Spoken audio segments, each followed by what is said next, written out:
Hello everyone, and welcome to another stream. Today, I'm sorry for the delay, my computer broke down. It didn't break down really, like everything was fine.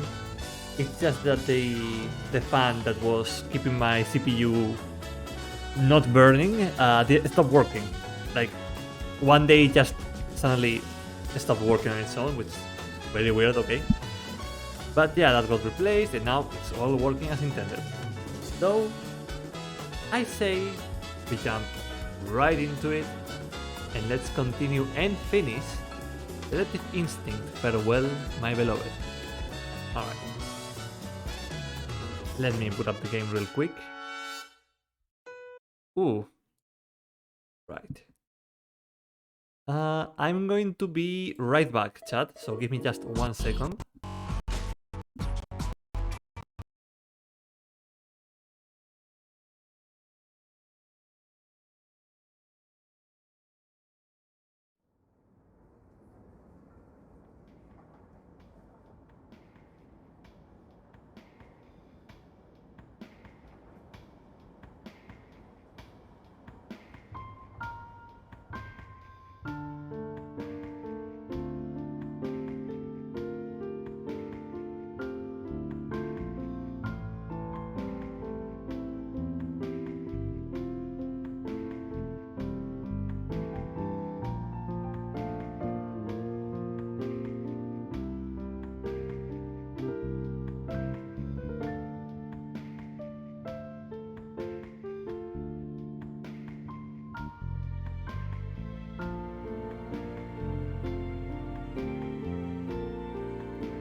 Alright, sorry about that. And we're back.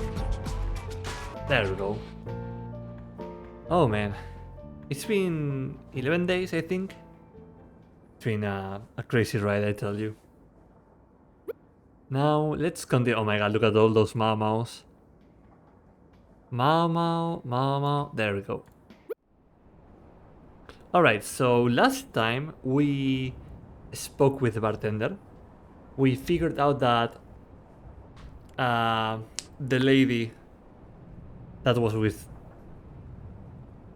the magician, yes, I forgot their name, sorry, basically bribed the bartender so as to hide the identity of the missing woman, of Alma K, AK. So let's see. Let's go, mama. Alright. I think it all came down to some wine. We sure have spent a lot of time here, haven't we? It's too bad we haven't actually had any time to lounge. Yeah, there we go. It turns out that he was paid off by Beda to keep his mouth shut about seeing Alma. They two of them, that's a typo. The two of them pretended that Beda bought a glass of wine that morning to hide the fact that Alma was the real third shield. He broke into a hysterical laughter when we called him out on it, and then gave us evidence to present Beda with. I get the sense that he greatly enjoyed toying with us these past few days, and I don't think he cared a bit about betraying Beda. It was all just a fun game to him. What a weird guy. Yeah, and this is Beda. Monty. Monty was the husband. Yeah, the magician. Alright. Let's go confront Beda, shall we? Go to Beda and Monty. I will not stand any more of this badgering, you loathsome pig. My husband and I are respectable, upstanding citizens. We contribute to society. Not that you'd understand anything about that. You sad, weak little man. Why don't you run alone now? Perhaps you can find another poor, struggling immigrant to harass. Lord knows you dirty pigs have nothing better to do. Oh, I can't even stand to look at your disgusting face for 1 minute longer. Do you understand? Get out, you obnoxious oaf, and mind your own business. Oh man, what could this be about? Yeah, I figured. Detective? Oh, hello again. What brings you two here? We were just, passing through, yeah. What about you? What was going on in there? Oh, you know, I was just investigating. He's so sad. My poor Daltrey. My poor 40-year-old detective.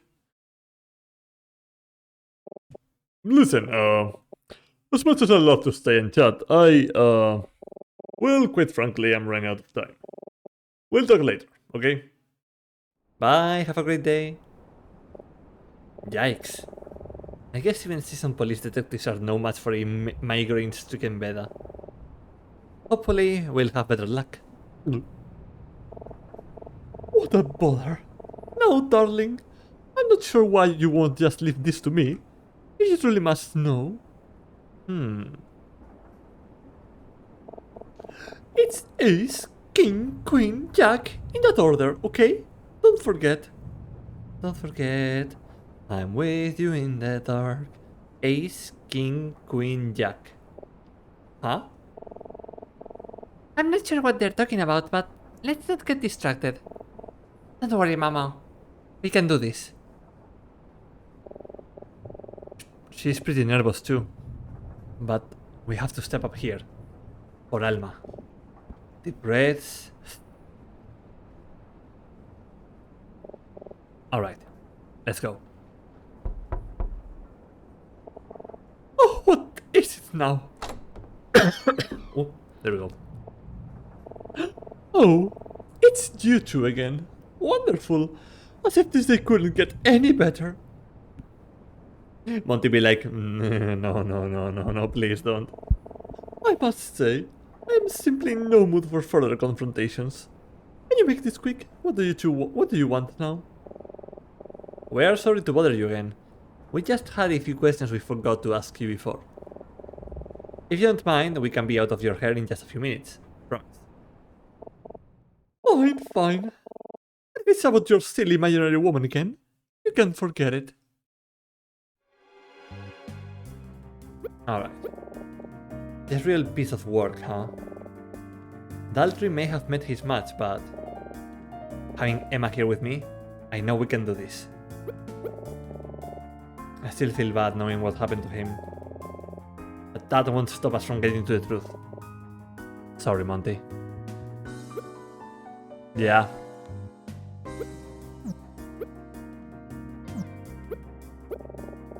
The morning the train departed, you got a glass of wine in the lounge car, right?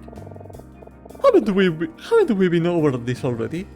Yes, I had a glass of wine that morning. A glass of Chardonnay, right? Yes, that's right. The finest they had, made with grapes straight from the fields of Burgundy. Oh, it's from Burgundy now? She really can't help herself, huh? Huh, that's interesting. What is that supposed to mean? We just got back from the bar. According to the bartender, they don't serve any white wine here, only red wine. What do you mean he said they only serve red wine? That's... That's completely asinine. Asinine. Yeah, that's the word. You really expect me to believe a story like that? It's true. We even asked if he had Chardonnay, and he said no. I don't care what that creep told you. Maybe he ran out. That's what I ordered. Don't know what to tell you. I guess she's not going to change her story that easily. Hoi, Knight. ¿Cómo estás? How are you doing? Vale, resumen. ¡Oh! ¡Nació Izae! ¡Let's go! Yaoi prevails once again. El Yaoi gana una vez más. Vale, resumen rápido. Descubrimos que esta señora hizo un trato con el bartender para ocultar la identidad de la persona que estamos buscando. Y hemos ido a confrontarla ahora con pruebas. Vamos literalmente el dinero del soborno. I had a glass of Chardonnay. I don't care what the bartender told you. It's true. Alma. Does the name Alma mean anything to you? No, I can't say it does. Monty, does that name ring a bell to you? No, I didn't think so. Pequeña compra de pruebas, literal. Oh, I see where this is going. That's the name of your missing woman, isn't it? Did I tell you not to waste our time with that nonsense? You commoners really do have no tact at all, do you? Oh, we're going to break your argument apart so bad that you are never going to make a lie in your life ever again. Please, enough of this. You're embarrassing yourselves. Alright. And how about this? Oh, no, not yet. We need to break them down, get one of them to sleep up, then we'll hit them with the evidence. Alright.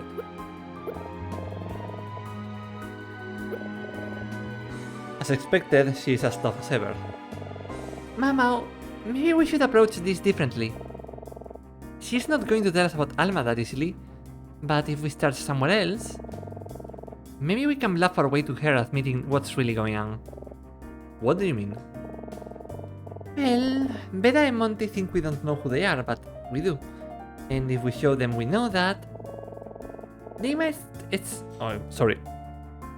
They might start worrying that we know more than we do. We'll gain the upper hand. That's a great idea.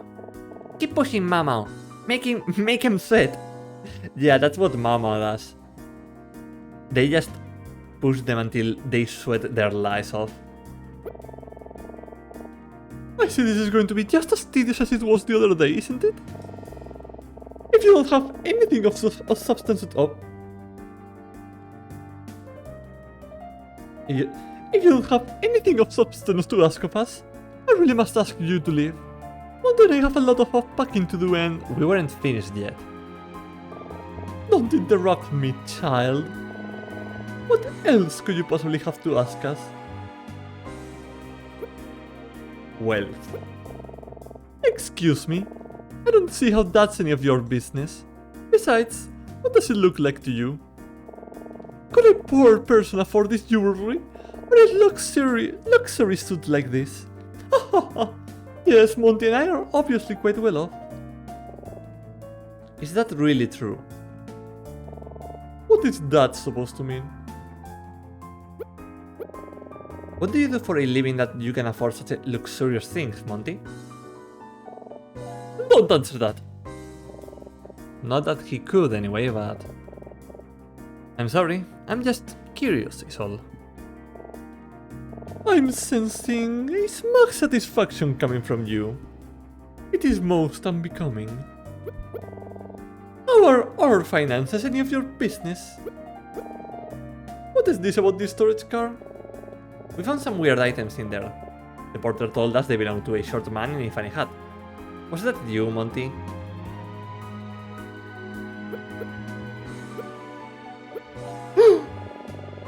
That was a really fun card trick you showed us the other day, Monty. You did what? Enough of this. Tell me, right now, what did you know? Out with it! I've had with this, enough with these games!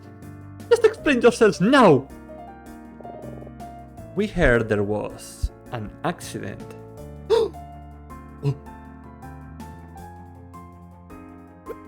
The accident. You're a magician, right, Monty? Around a year ago, there was an accident during a performance. It ruined your career. No, Roxy. Perdiste todo en un truco de magia. The accident could have been fatal. So you gain a reputation for being irresponsible with safety. Be quiet. You lost your regular bookings and no other venues wanted anything to do with you. I said quiet! I won't listen to you disparage my husband, you ignorant twerps! Monty is a genius! And he's a consummate professional. Perdí está en el último truco de magia. Oh, Night. Te voy a encontrar. Te voy a encontrar. I'm going to find you, Night Dark Sorceress. Mark my words. That accident was not his fault. And the cowards that shunned him should be ashamed of themselves. Now do not ooh at me. How do you know all of this anyway? We asked around, and that's not all we know. Fisher. We have a witness who saw you in the lounge car the morning the train departed. A witness? Don't make me laugh. We were very thorough. Oh? I mean, I don't have to explain myself to the likes of you. It's all nonsense. Our witness says he saw you hand money to the bartender, but leave without a drink. No, that's preposterous. I already told you. I bought a glass of wine. Ask the bartender. He'll tell you. What is this? This is the money you gave the bartender to keep his mouth shut. Hola, Sean. ¿Cómo estás? Wanted me to give you a message. I believe it was. I changed my mind. That's no good, lying lower class big-eyed rat. Wow, ok, señora. Topología. No, el diablo. Mucho ánimo, Sean. He told us everything, Beda. He confirmed that you paid him to lie about seeing Alma. We know that you're hiding her. You can't lie to us anymore. It's over, Beda.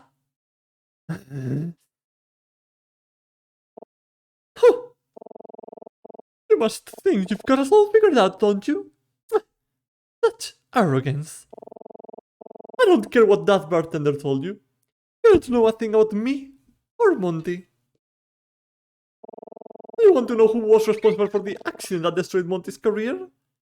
Because it wasn't Monty. Ooh. It was me. I was his stage manager. It was my responsibility to ensure all safety protocols were followed for my husband's shows. On that day, our performance was running late, so I skipped one of our procedures to get him on stage faster. I assumed it would be fine. It was fine every time before. I was careless. God, I could have killed him. Even though nobody was hurt, that kind of negligence should have been enough to have me arrested, but my husband took all responsibility for the incident. He claimed he was the one who demanded we go on stage without following protocol. He refused to let me take the fall. His life was ruined because of me. I have not rested for a single day since it happened. I have spent every waking moment trying to restore my husband's reputation. To no avail. So, when an opportunity finally presented itself, I wasn't going to let it slip by. An opportunity? There is nothing you can say that will make me jeopardize the arrangement I've made. And besides, what do you really know about it anyway? What makes you so sure your mystery one even wants to be found? Ooh. The blood thickens. You haven't thought about that at all, have you? My lord, how self-centered can you be? Listen to me, very carefully. You two are meddling in something that is far bigger than you know. Why, even Monty and I don't know all the details. Forget about it. Everyone will be much better off, yourselves included. Got it?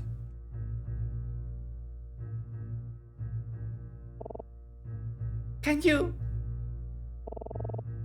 just tell me one thing? Is Is she safe?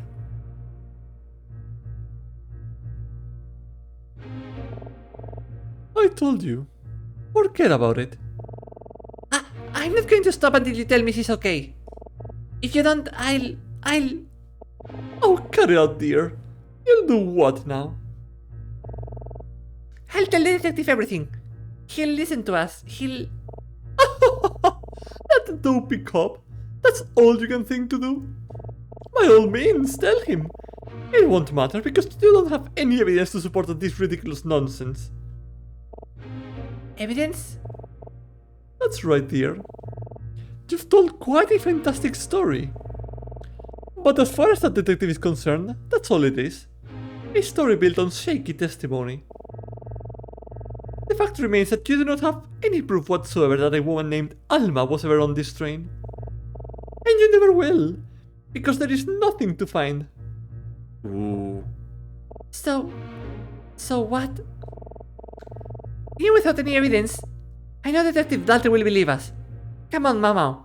Let's go find him, quick. That won't be necessary.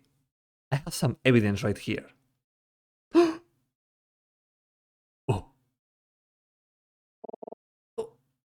What's that?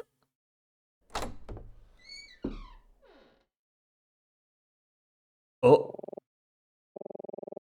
Ooh. I have in my hands a wedding ring.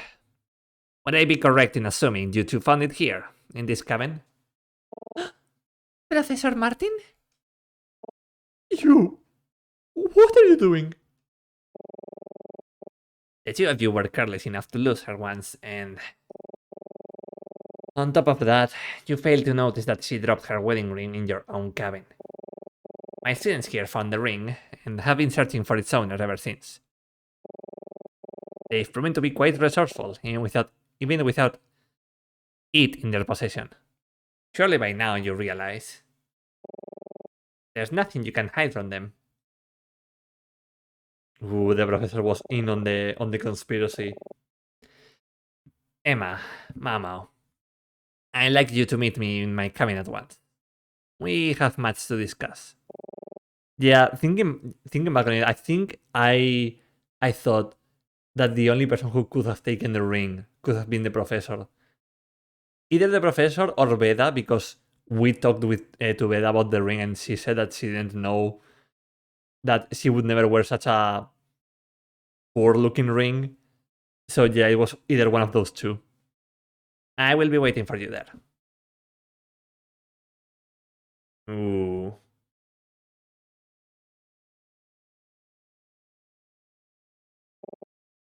Veda. Mundi? You don't need to lie anymore. Oh, Mundi. We should go talk to Martin.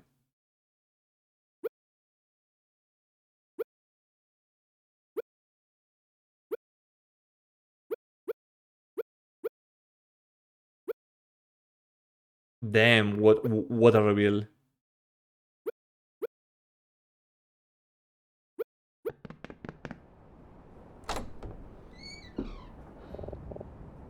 Have a seat, you two.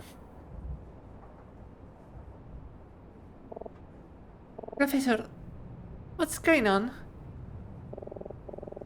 Before I say anything, I just want you to know how proud I am of the two of you.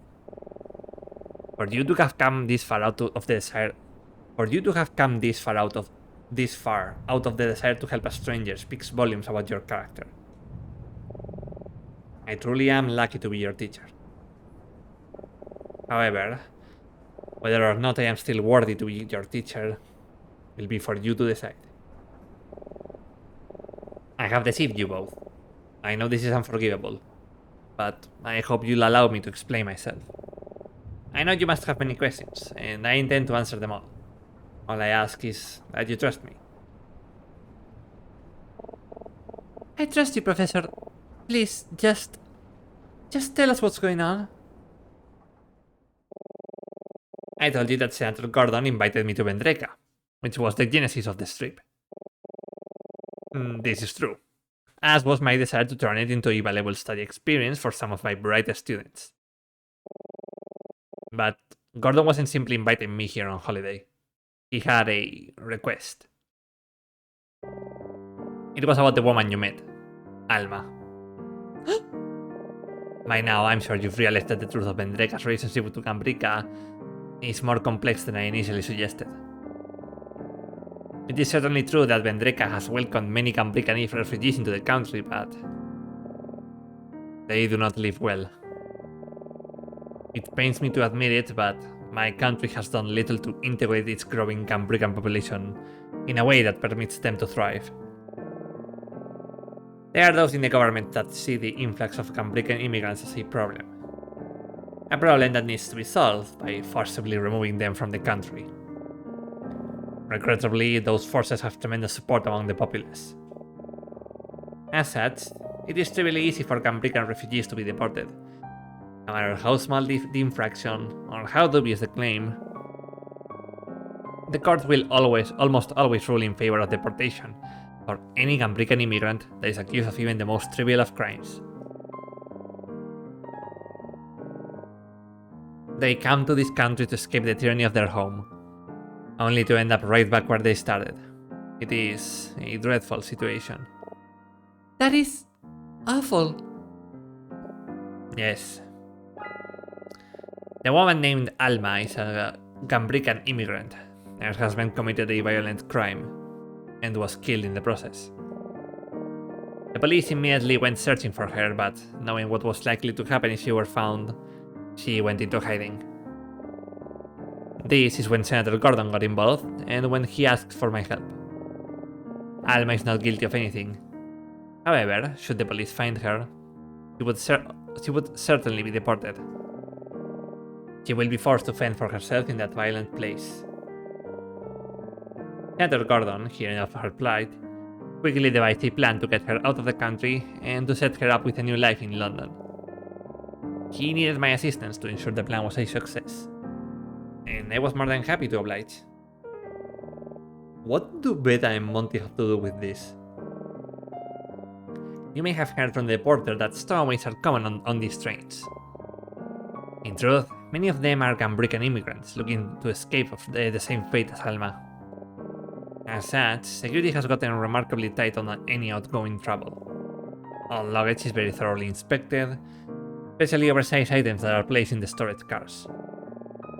It is extremely difficult to smuggle someone out of Vendreka, and yet, sometimes fortuitous opportunities do present themselves. I do not know how Gordon came to know that magician, but it turned out the two of them could help each other. As you certainly know by now, that magician's reputation in this country was ruined by a performance accident. He was looking for a fresh start in a new country but lacked the funds to facilitate such a move. Senator Gordon was more than happy to pay for all of his arrangements, on one condition. The condition that he hid Alma in one of his pieces of stage equipment, such that she could be transferred to London without being discovered. It's really quite a novel idea. A magician's stage equipment is designed to look innocuous, but hides numerous secret compartments and exits. It was not difficult to get out all of the items past security without any such compartments being opened, and without Alma being discovered. But if Alma is hiding in one of the pieces of stage equipment, how did I meet her? Why was she in the observation car 2 days ago? The truth is, this entire process has been undeniably traumatizing for Alma. First, her husband is killed. And now she's being smuggled away from her home by strange people, with whom she has no choice but to trust. I suspect that she feels like the loneliest woman in the world. And perhaps, for a moment, that loneliness was too much to bear. I don't know for certain what her intentions were in coming out of hiding. All I know is that shortly after she met with you, Emma, Bella and Monty found her, and she agreed to return to the storage car to complete the journey as originally intended. And that is where she is right now. This is unbelievable. Professor Martin, how did you end up with her wedding ring? I'm not proud to say this, but I took it from your room while you slept, Emma. It was my intention that you two would not get involved in any of this business. And I made the determination that ensuring this was worth a breach of your confidence. I see now that the deed was a mistake, and I regret all that I've done to hide the truth from you. I hope you can forgive me. And now, I must make a request of you. Please, do not investigate any further. And do not tell that detective what I have told you just now. That detective, I do not believe he's as trustworthy as he seems. I believe he has an ulterior motive for being here. And I suspect it has something to do with Alma. Much like the courts, the Vendrekan police have little sympathy for Gambrican immigrants. If he were to find Alma, he would not hesitate to bring her back to Vendreka and have her promptly arrested. He has already suggested he will do the same to another immigrant on board, yes? That man, Fisher? Yeah. I also have my suspicions about that case he's investigating. The man who was killed at the hotel, Otto Keller. Was Otto Keller the husband of Alma? Because she was AK, and if she took Otto's last name as her own, it would be Alma Keller. You don't think... Detective Daltrey? Please, Emma, Mama.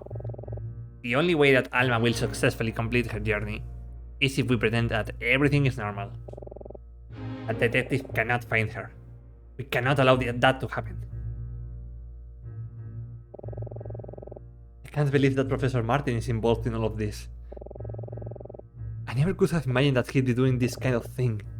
I feel like I'll even recognize him. Okay, Professor.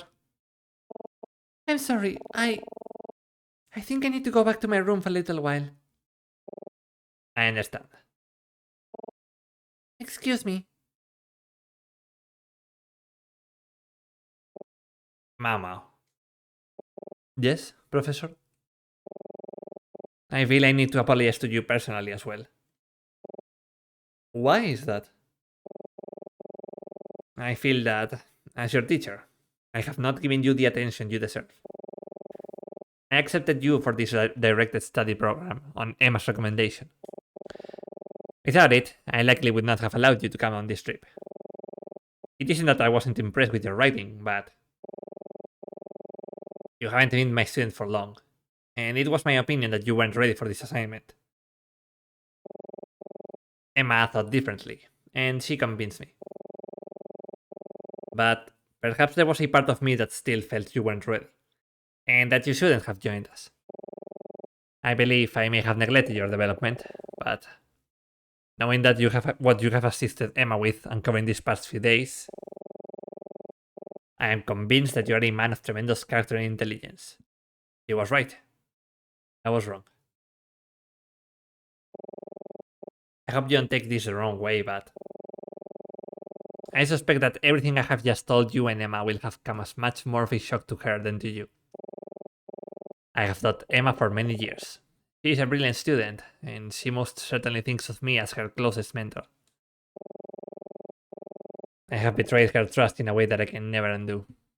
No matter how good my intentions, I fear I will never truly regain it. And perhaps I don't deserve it. Please, look after her. Yeah, I will, Professor.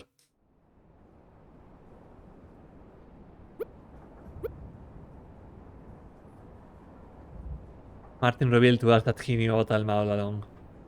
Apparently, she's a Gambrican immigrant whose husband got into a bit of trouble, and Martin is helping smuggle her out of Vendreka, so she doesn't get deported. Martin seems to think Daltrey isn't trustworthy. He told us that the Vendrekan police aren't very sympathetic to Gambrican immigrants, and he thinks Daltrey may be here to try to find and arrest Alma, or worse. Well, it turns out Gordon didn't just invite Martin back to Vendreka for a nice visit. He wanted Martin to help him smuggle a Gambrican immigrant named Alma out of Vendreka. I wonder if this has anything to do with why Maxwell wanted to spy on him. Alright, I need to see if I have this straight. So, Martin is helping his friend, Senator Gordon, smuggle a Gambrican immigrant named Alma out of Vendreka. The whole time Emma and I were trying to find her, Martin knew what was going on along. I just can't believe Martin was hiding this from us the whole time. It's like there's a whole other side to him that we knew nothing about. Who is he really? Yeah, Monty and Veda.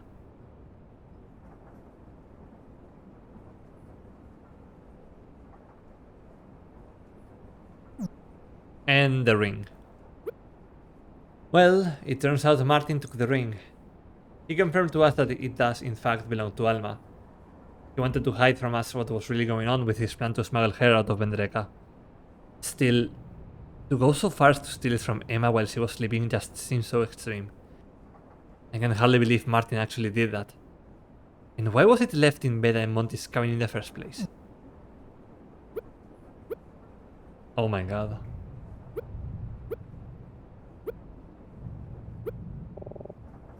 I think I should go.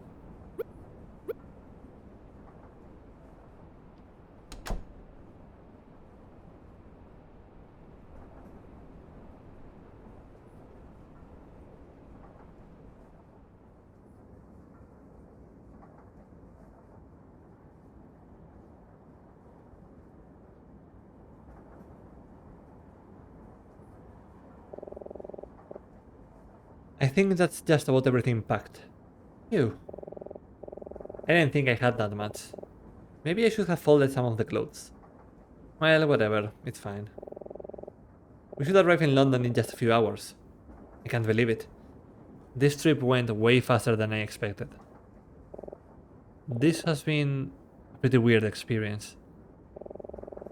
I haven't seen Emma since he left Martin's cabin earlier. I hope she's doing alright. Maybe I should go check on her. My luggage is just a mess. How did I let it get so chaotic? It's only been a few days. I'd rather check on Emma right now than listen to the radio. No! Listen to the radio! Please! It finally stopped raining. I wonder how Emma is doing.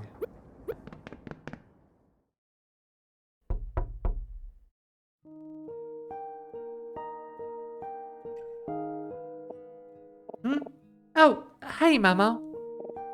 Hey, Emma. How are you doing? I'm doing fine. I'm just about finished packing my things. Are you here just to check up on me? I guess so. Ah, that's very sweet of you, Mama. Thank you. Don't mention it. I just want to make sure you were alright after, you know, everything. I appreciate that. It's definitely been a lot, but I'm fine, really. Feels like this trip went really quickly, doesn't it? I guess that's because neither of us has really had a break since we departed. Tell me about it. I was planning on using this time to plan my term paper, but I haven't had a single second to think about it. Oh, Mama. I'm sure you would have found a way to procrastinate on that, even without my help. Yeah, probably. How about this? I think Alma is in good hands, right? We shouldn't need to worry about that anymore, so... Why don't we spend these next few hours relaxing? We can go to the lounge car and get a drink or something. Maybe we could brainstorm ideas for our term papers together. Or talk about literally anything else. What do you say? I say that I'm going to drink.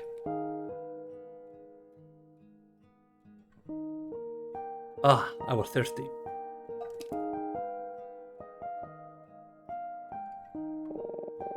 That sounds really nice, actually. Sure, Emma. Great! Let's enjoy ourselves.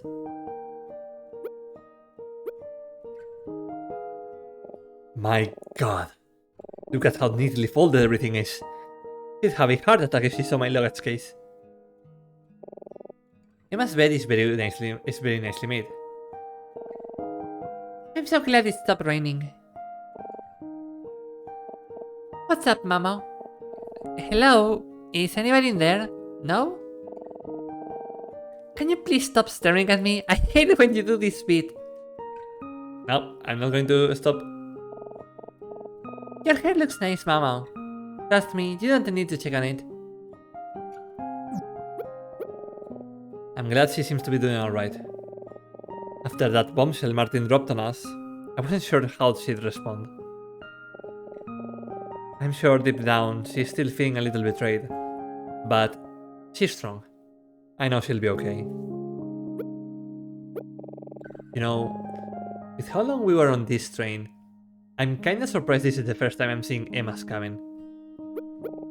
It's Emma's cabin. Not much more to it than mine. I think she'll be okay. Everything. I don't know, Mama. I'm sure at some point the two of us should talk about what happened the past few days, but... right now, I kind of just want to relax, you know? Yeah, you're right. Now's not the time. Let's head to the lounge car when you're ready. Oh, okay.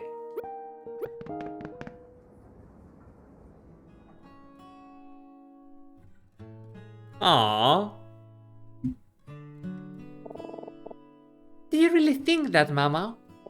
I'm serious. Grocery store donuts are better in the winter. And I have a theory about why. In the summer, they all get mushy in the storage, because it's warmer outside, but in the winter they stay crisp. They taste so much better. I mean, sure, I believe you. It's just such a ridiculous thing to know this. Is it? I mean, I guess so. Hey now, what are we laughing about here? This is something I said. Do I have food on my face? Oh! Hey, detective. Oof, I totally killed the mood, didn't I? I have a habit of that. Oh, no, it's okay. How are you? How am I? Well, I'm still breathing and my hair isn't falling out yet. So, all in all, I can't complain too much. My investigations appears to have been a bit of a bust, though. I'm not looking forward to facing my bosses back home and telling them I got almost nothing. How about you two? Did you end up finding your missing woman? No, we didn't. It turns out I was mistaken. Oh, is that so? Well, darn. I was hoping at least one of us would come up short on this trip. Wouldn't come up short on this trip. What a bummer, right? Seems like something's on his mind. He definitely has something on his mind, but how can we ask him about it without looking suspicious? Emma, what are you thinking? I need to be careful here. I can't say anything that might tip him about Alma, but if we don't say anything, we might look pretty suspicious.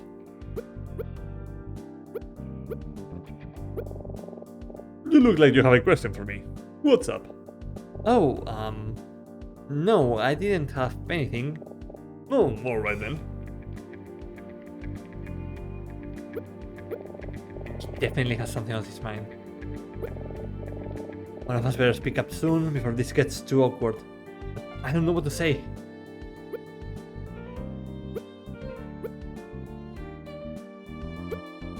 Come on, Emma, help me out here. I'm not sure what to say.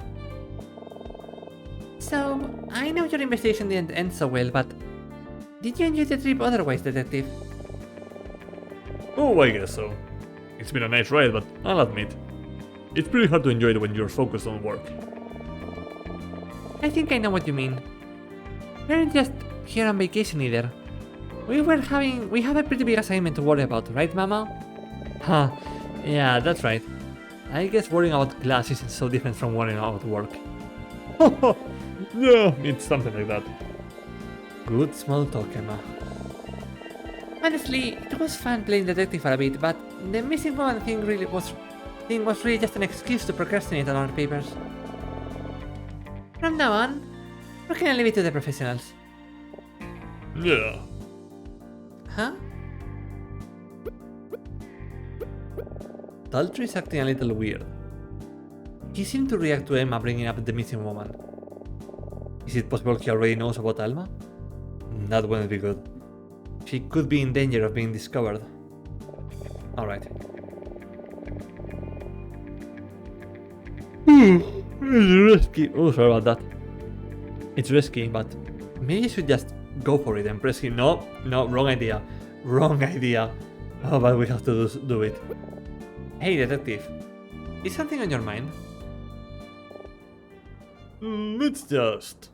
I just feel like I need to apologize is all.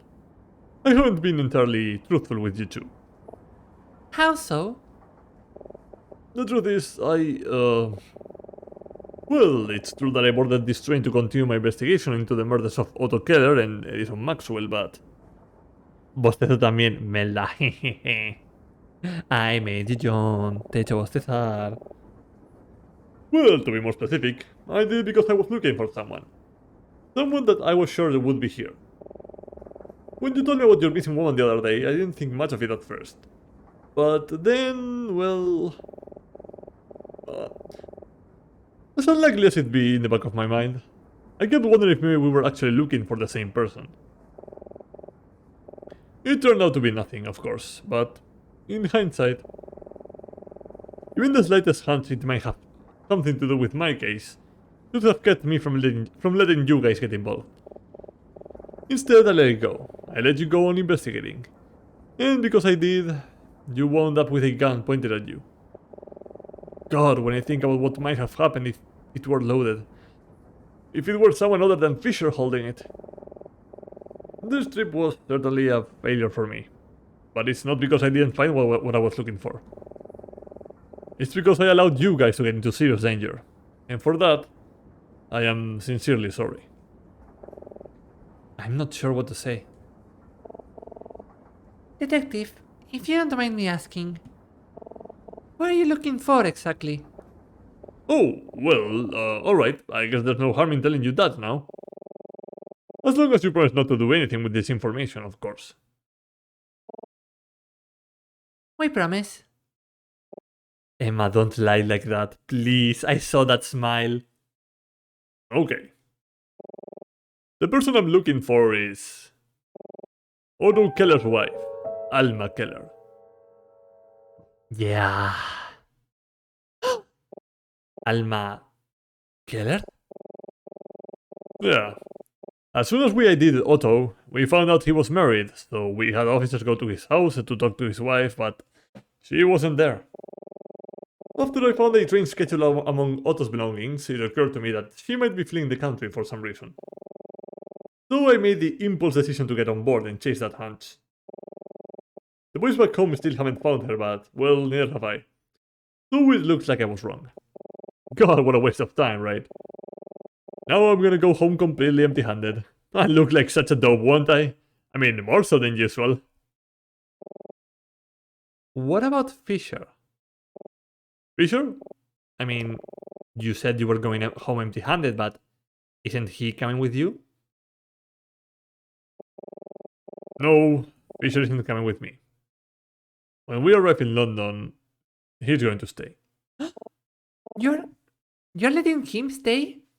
A mí no le habéis pegado el bostezo aún.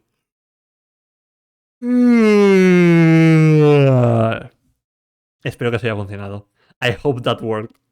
I hope that my yawn got passed through to you. It's so weird how when people yawn, you get the urge to yawn as well, right? It's like probably some psychological animal behavior dormant in there, but it's weird that it happens a lot. You're letting him stay? Listen, everything about this is against my better judgment. Judgment? Whoa, breaking the law. Perdón, sorry. Too much Yakuza. In fact, it might just be the most irresponsible thing I've ever done. Which is, saying something. Fisher is guilty of some serious crimes. His spying on a Vendrekan settler could be considered treasonous.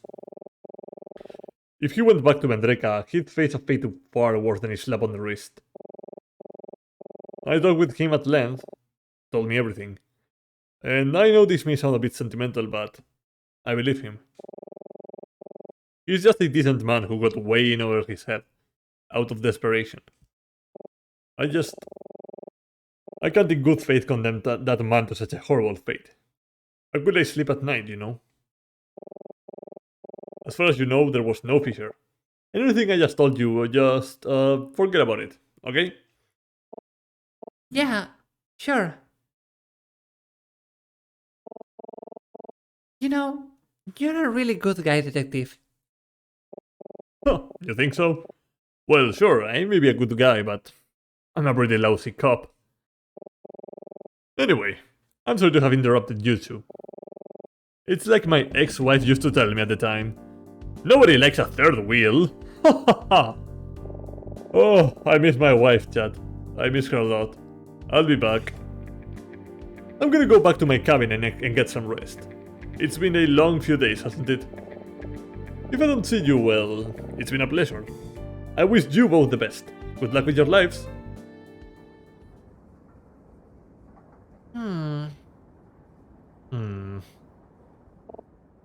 Mama, do you think that Professor Martin was telling us the truth? I mean, I don't know. I think so. Why wouldn't he? When I left his room yesterday, I took this. The ring. The ring. To my beloved, A.K. Alma Keller. There's just no way this is a coincidence. Alma is Otto Keller's wife, which is something that Martin didn't tell us. I don't think that he noticed that I took back the ring. I just wanted to have it, you know, just in case. Just in case what, exactly? Martin doesn't seem to trust Detective Daltrey. Do you, Mama? I don't know, I mean... I have a hard time believing he's up to no good, but... It's not like we really know him that well, do we? Señora Sombrero, digo, hola, hola Mark, Dios mío, tu sombrerismo está fuera de control. ¿Cómo estás, Mark? ¿Cómo ha ido la semana? ¿Cómo ha ido el día?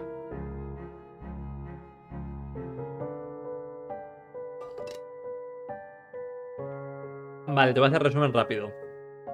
El resumen es que la señora que estamos buscando, Alma, fue escondida en los instrumentos de magia del mago, Monty.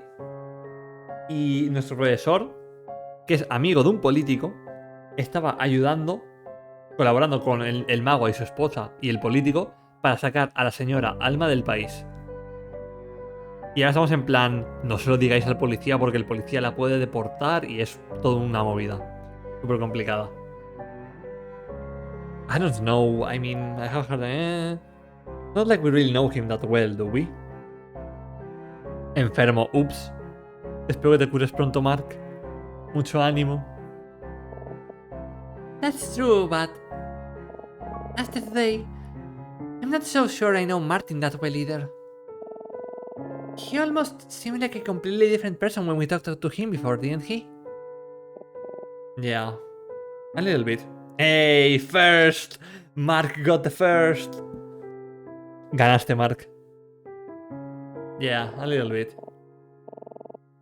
Oh, sí, true, Mark. Ya te lo dije ayer, pero hemos metido a Night Vision en el sacanismo. El sacanismo es canon ahora. ¡Sakana! I'm not saying I don't trust him. I don't know what to believe. ¡Sakana! Cayó la inflación al stream de Zark, no, literal. Tuve que subir un poco los precios porque si no me iba a ahogar en agua. So then, what should we do? I think there's only one way for us to know for sure what's really going on, Mama. I know that Martin wouldn't want us to, but... I think we should talk to Alma. Are you sure about this, Emma? I mean, we know she's in the storage car, but we don't even know where to look really. And what would happen if someone found her? What would happen if Daltrey found her? For all we know, she could be a suspect in her husband's murder. I know, Mama, but we'll never know if we don't talk to her. This is pretty reckless, Emma, but think deep down, I know you're right. Okay, let's see if we can find her. We'll talk to her for a few minutes, clear up all of our questions, then get out of there before anyone sees us. It'll be fine. We've gotten away with more dangerous things than this already, haven't we? Takina, my precious girl, come back please. So true. Takina and Chisato need to come back as soon as possible.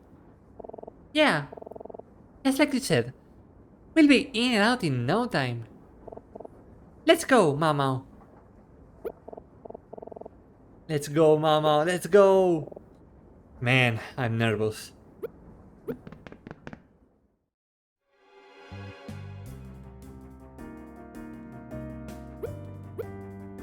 Alma, are you there? Alma, it's me, Emma. Do you remember me? I don't think she can hear us, Mama. Do you think she's hidden somewhere that's insulated from sound? Or maybe she's just not awake. She can't hear us. Let's make sure to check everything until we find her. Well, this box is definitely big enough to hide a person. Sure, but unless there's a secret compartment, they surely would have found her during loading. No, it doesn't look like there's a secret compartment here. It's definitely deeper than it looks from the outside, though. Come on, Mama. You couldn't possibly fit in there. I don't know. Have you seen some of the places that magician's assistants fit into? They are surprisingly limber. Whether that's true or not, Alma isn't a magician's assistant. That would be Trucy Wright from Phoenix Wright. I'm sorry, apologize, this Ace Attorney, you dummy. Whatever she's hiding is probably big enough for a normal person to fit, without too much extra effort. Obviously. This definitely belongs to Monty, but there's nowhere to hide a person in it. I'm not sure I'd want to hide around a prop like this anyway. Nothing here. Chat, what do you... Okay, maybe she's hidden underneath the bed, back at Monty and Beda's cabin. And that's why the ring was in their room to begin with. And Roxy needed. True. Right, need to keep searching.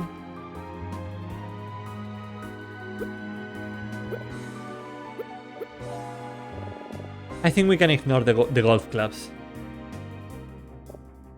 Alma? She isn't in a suit of armor, Mama. We already checked that yesterday, remember? I know.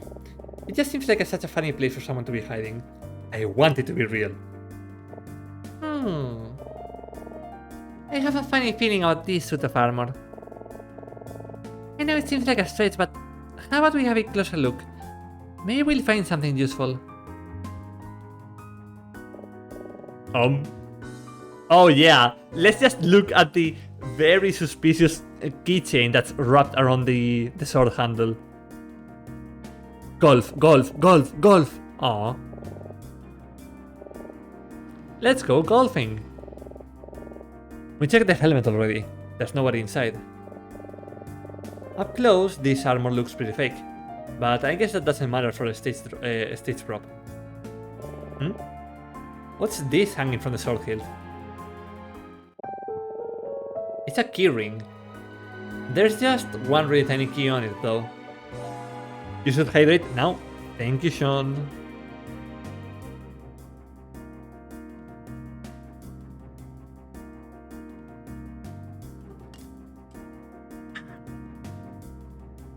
Thank you.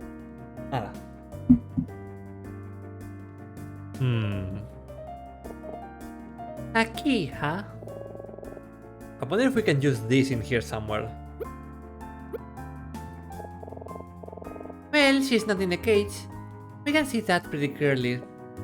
Yeah, but this cage is pretty big. Are we sure it isn't hiding anything? I don't know, but maybe we should inspect it more thoroughly. I'll take a quick look. Interesting. The door to the cage has a 4-digit combination lock. It won't budge. That's odd. Why would Beda and Monty lock the door to an empty cage? I don't know. But unless we can figure out that 4-digit number combination, we'll never find out. Wait, are you saying you know the code to unlock the door to the cage? I mean, I could give it a shot. Okay, it can't hurt to try. Just tell me the number and I'll try it out. What do you think, Mamo? What's the code? Okay, so it's a 4-digit number, and earlier we heard Beda and Monty speaking about an order, which is Ace 1 King, which would be 13, Queen, which is 12, and Jack, which is 11. But that's 3, 6, 4, 1. Okay, I'll try it. No, that wasn't it, Mark. Back to the drawing board. I just thought of something. Do you remember what we overheard Beda telling Monty about earlier? Ace, Queen, Jack... Yeah, Queen, Jack, in that order. I don't know. Maybe Beda was trying to teach Monty something about poker. Ace, King, Queen, Jack. Could this have anything to do with where they hit Alma? I don't know, it seems like a long shot, but maybe we should review our notes just to be sure.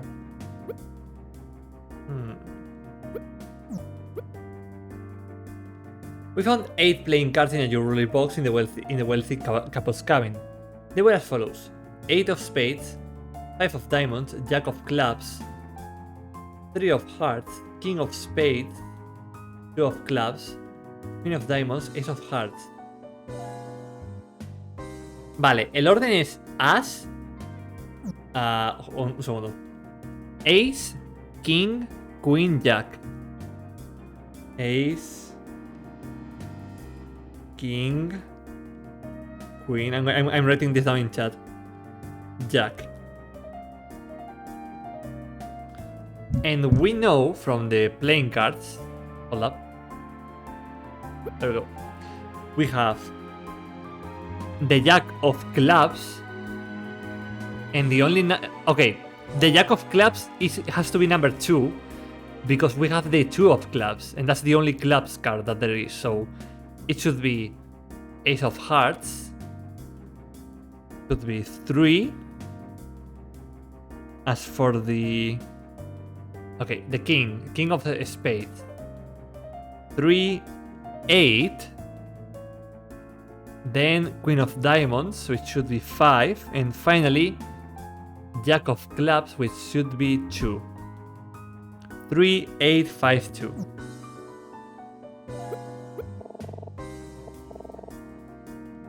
Three, 8, 5, 2. Okay, I'll try it. Yes! I can't believe it. You got it right. How did you know? It was nothing special. Just a simple bit of deduction. Comes quite naturally to me, if I'm being honest. Ah, forget it. I'm sorry I asked. Come on, Mama, don't be like that. Ey, no está tan lejos. Sí, o sea, acertaste la primera cifra, está bastante bien. But, good job. Now the cage. Go to the cage. Alright, let's look around. Can you see anything in the ceiling? No, I don't think so. There's definitely more room up there than it looks like on the outside, though. I wonder if that's true of the floor too. I don't see anything unusual about the floor. Yeah, me neither. This door looks with a combination, but we took care of that already. So don't worry, Mama. We can't get locked in. That's a relief, but it still feels weird standing in a cage. The gaps between these bars seems just too narrow to squeeze through. At least I can't. Maybe you could. No, I don't think so, but it's close. It's no use, Mama. She's too well hidden. Ah, how can that be? It feels like we've been pretty thorough. I guess she needed to be well hidden enough. For train security not to find her during inspection. Maybe we never really stood a chance. Oh, Alma. Where are you? Oh.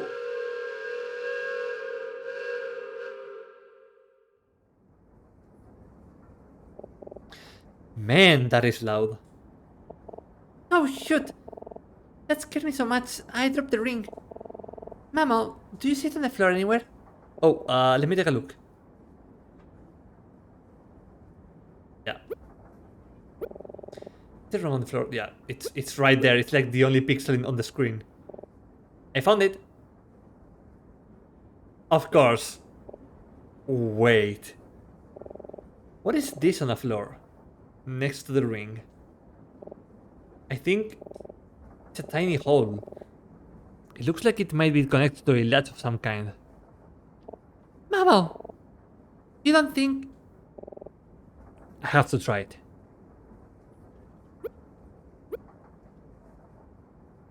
Let's use it on the ring. No, I'm not there.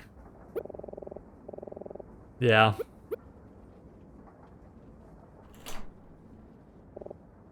It unlocked. Emma, help me pull at this.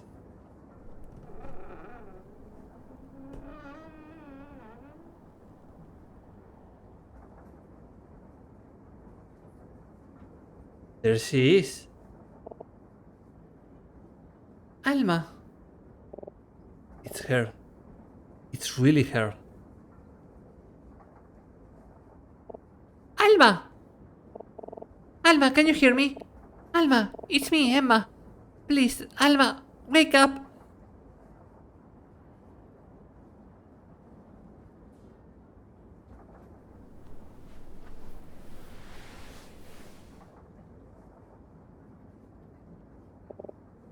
Emma?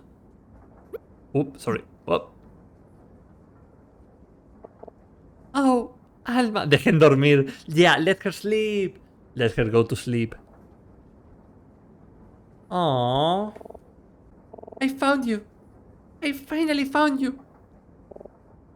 Emma. Emma, Alma. I'm so sorry. I'm so sorry it took so long.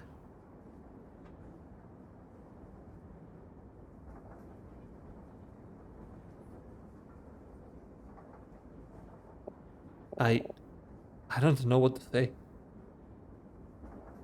Oh my goodness. It's nice to see you again, Alma. It's nice to see you too, Emma. I'm sorry that I missed our lunch. How did you find me? We've been looking for you for almost 3 days. No, sorry, that was Mama. We've been looking for you for almost 3 days. Ever since Emma told me you went missing. I'm Mama, by the way. Emma's friend. It's nice to meet you, Mama. Emma told me a lot about you. She did? Mama and I searched everywhere for you. Talked to everyone we could. I just wanted to make sure you were okay.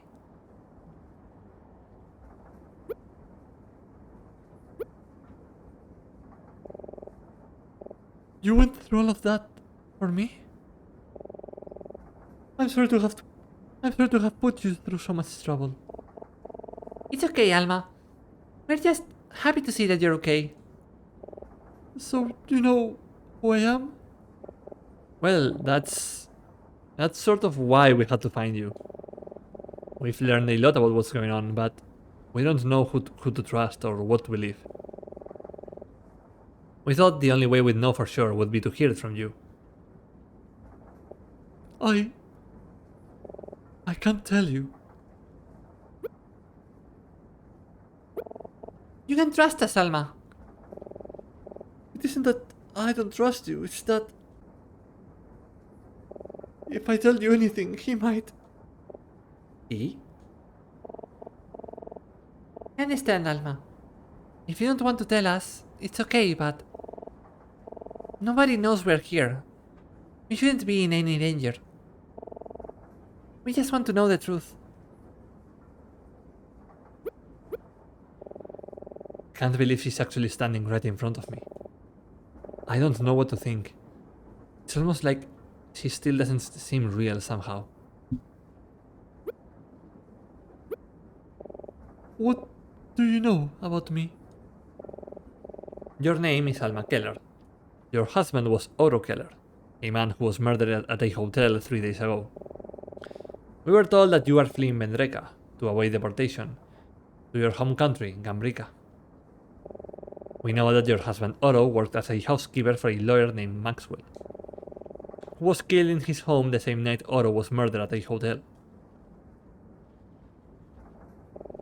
And we know that Maxwell was using another Gambrican immigrant to spy on a Vendrekan senator named Gordon. There's a detective on board who is looking for you.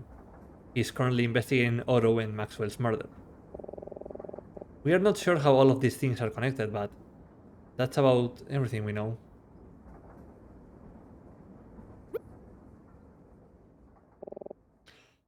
A few weeks ago, a man came to my husband with an offer.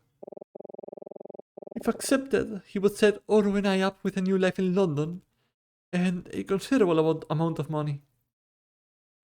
But if he refused, he assured Otto that we would be deported without cause. It was blackmail. He wanted Otto to kill someone. He wanted him to kill that lawyer, Maxwell. Lawyer named Phoenix Wright. Digo, no, true.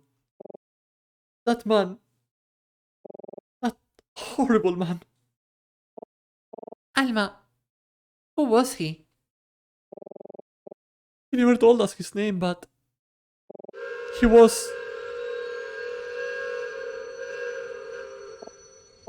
Wait, what's going on? Are we slowing down? Shouldn't be arriving in London for at least another 2 hours. Something's wrong. Oh, Alma, what's wrong? It's... The lights! Oh shit. What was that? Mama, Alma, are you okay? I'm fine, Emma. Alma, can you hear me? No response. Mama, we have to turn the lights back on. Okay, I'm looking for the light switch. I have no idea where I am. I need to feel around for something. Anything to get my... Yeah, we are so fucked. Okay, I think that's the cage. If I can work my way to where we came in, maybe we can find the switch by the door. This is hopeless. No idea what I'm doing. Am I supposed to find... Wait, what's this? I think I found it.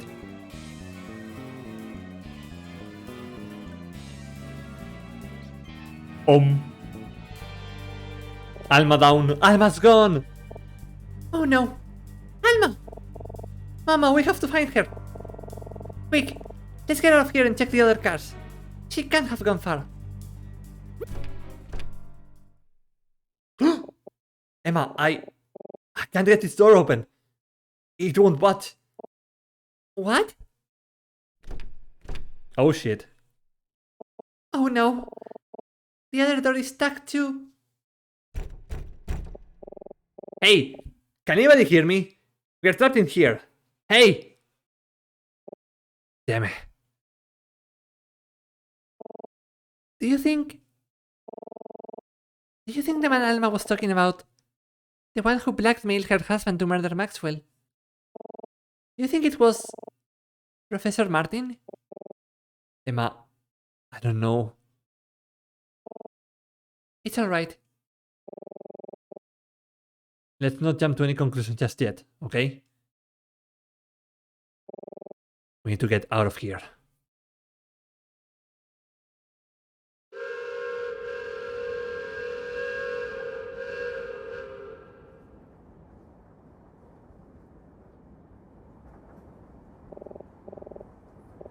We are moving again. How long has it been? Maybe about 20 minutes since we stopped?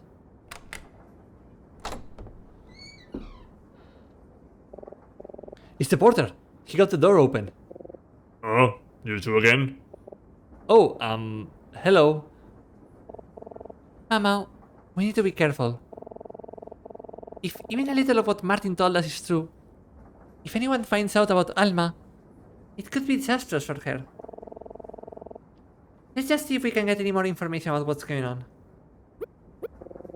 Say, what are you two doing in here anyway? We were looking through some of our luggage when the train stopped. We tried to leave, but the doors wouldn't open. Well, yeah, that makes sense, considering they were locked. They were locked? Hey, that's strange. Of course, the front door leads to the engine, and that's always locked for passengers, but the back should have been open. Yes, I sure am glad I came in here to check. You two might have been stuck until the end of the ride. Who locked us in here? Get a load of this. You want to know why we stopped? Some joker pulled the emergency brake. Nobody saw who did it, and we have no idea why they did. People think they are so funny pulling a stunt like that, but it's more dangerous than they think. Emergency brakes apply so much force that they can easily damage the tracks, and even the train itself. That's why they are for emergencies only. When I find the guy who did this, why, you better believe I'm gonna let him have it. Hey, has anything unusual happened since the train stopped? Unusual? No, I wouldn't say so. Most of us trained personnel were investigating the brake situation, to make sure it was safe to start moving again. We didn't uncover anything unordinary.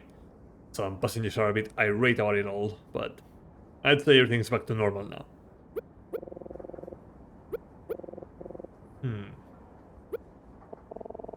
So, someone pulled the emergency stop.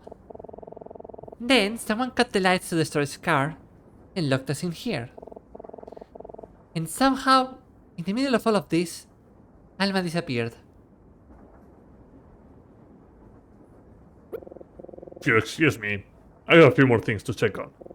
Don't stay in here too long, you two. This is really no place for loitering. We won't, thank you. Holy shit, and here I was thinking that we were already getting close to the ending. Mama, I'm getting such a terrible feeling. Me too. What should we do? We need to talk to Professor Martin. We need him to tell us the whole truth. And if there's anyone who might know what happened to Alma, it's him. I need him to be honest with me. If he really is the one who blackmailed Otto Keller, I need to hear it from him. I need to know who Martin really is. She's made up her mind. Martin, for Emma's sake, I hope it isn't true. Okay, let's go.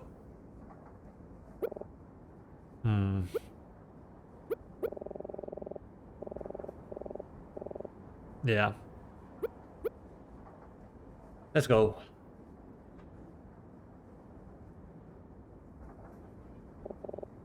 Oh, hey you two. Detective Daltrey. What is he doing outside Martin's cabin? Yes. You two look like you've seen a ghost. Aren't you alright? Yeah, we're okay. Are you here to see Professor Martin again? Yeah, your professor came to see me a little while ago, and asked if I could meet him in his cabin around this time. It was just before the train stopped. He said he had something he wanted to talk with me about. Do you have any idea what it was? No, he didn't say, but he probably just wants to follow up on our last conversation. Whatever it is, I'm sure he won't mind you guys being around for it. Why don't we visit him together? What's wrong? No, it's nothing. Let's go talk to him.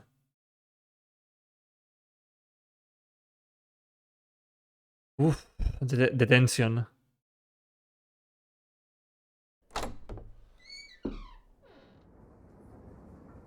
Oh my god!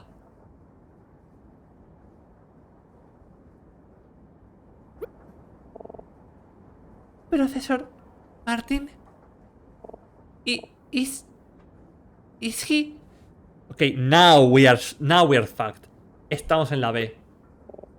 My God.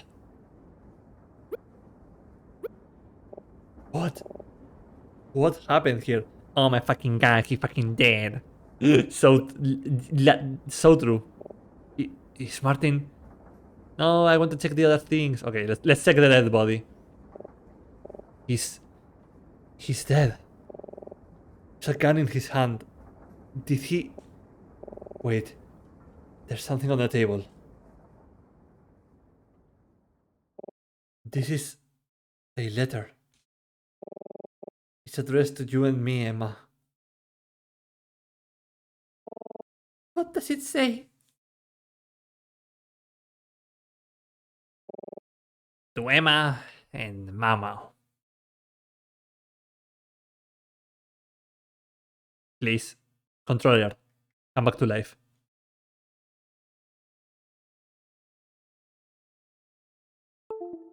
Controller, this is not the moment. There we go. Firstly, I would like to apologize if you are reading this after having discovered me yourself. It is my intention that the detective find me first, so that I may spare you such a grim sight. However, I recognize that this is not entirely in my control, and I am sincerely sorry if this hasn't played out in the way I intended.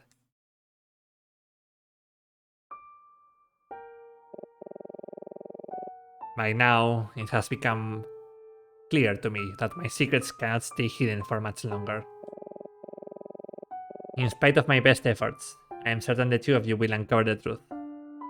It is only a matter of time. Oh shit. Oh, my throat. Sorry. Ooh.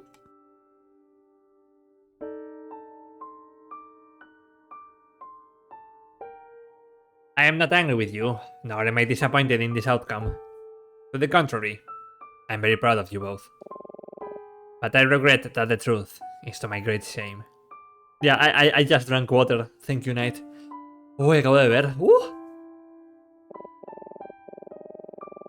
For my sins, I have chosen to end my life, so that I may no longer bear their burden, and face the reality of having them come to light. Please, forgive me. Now, I will explain all that has occurred in detail, so that you may finally put your investigation to rest. It wasn't until we arrived in Vendreka that I was informed of the true reason that I was invited.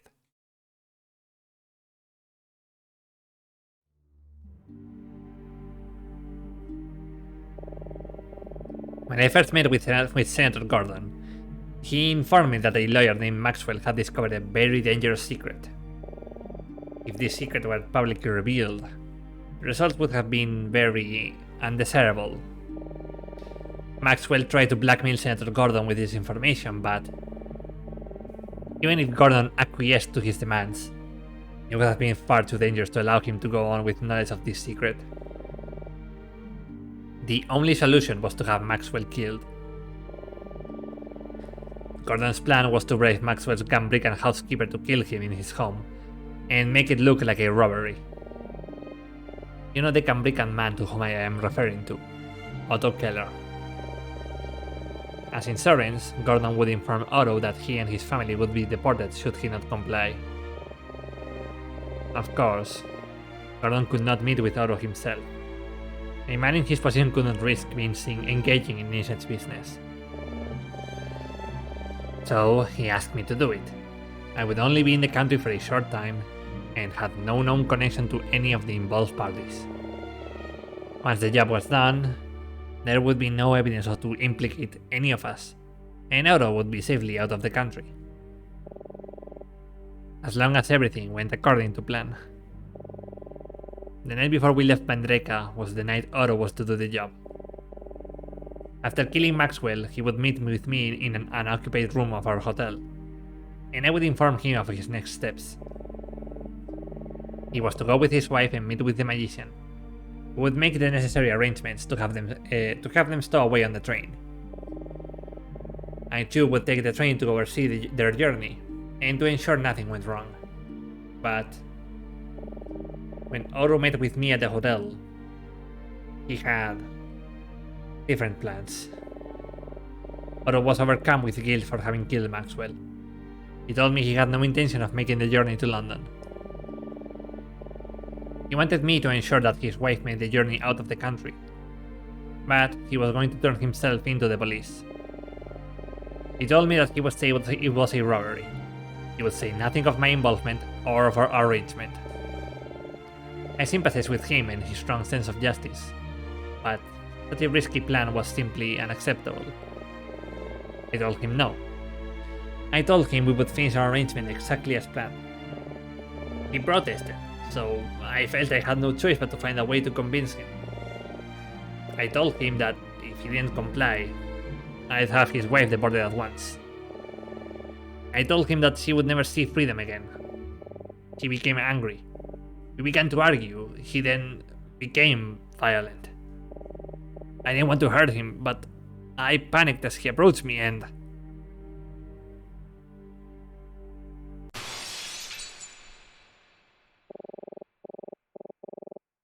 I fired a shot in his direction. It hit the window.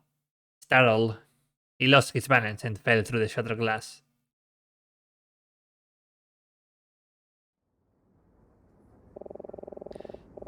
Do you remember what I told you of the Vendrekan Revolution?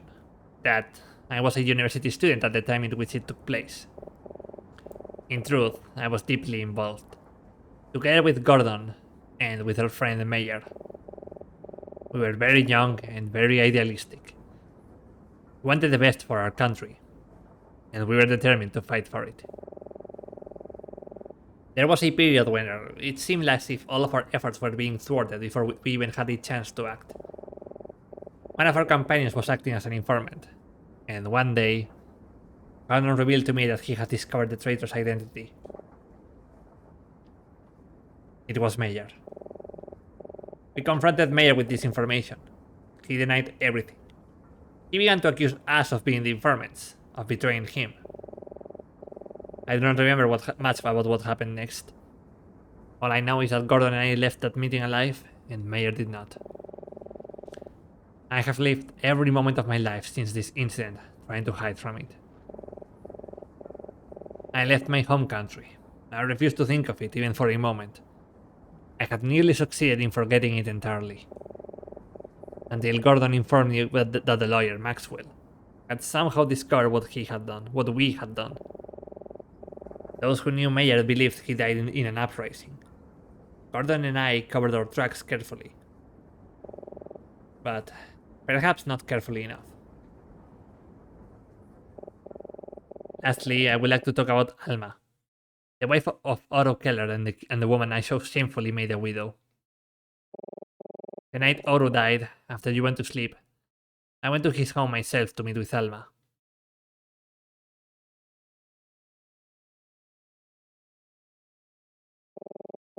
I'm sorry this happened, but we still must go through with the plan. I don't know if I can. I'm afraid you don't have a choice.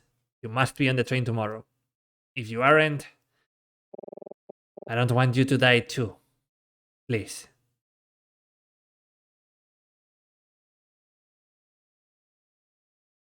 Jesus Christ. I was determined to make sure that Alma completed her journey with no interference. To at least allow the woman whose life I destroyed an opportunity.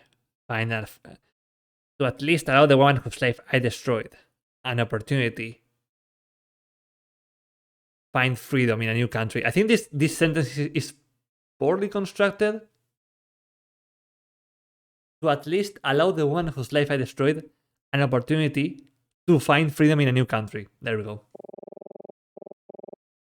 I know that the detective will read this letter, and to you I humbly request, please, let her go.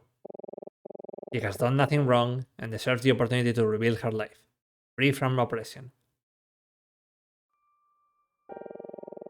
I know everything I have told you will come as a great shock. I should have told Gordon that I wouldn't help him. I shouldn't have allowed myself to sink even lower in the name of hiding my past crimes. But I simply must accept that I am a weak man, whose principles crumble in the face of overwhelming fear. I do not deserve to be a teacher, and I do not deserve such wonderful people as yourselves as my students.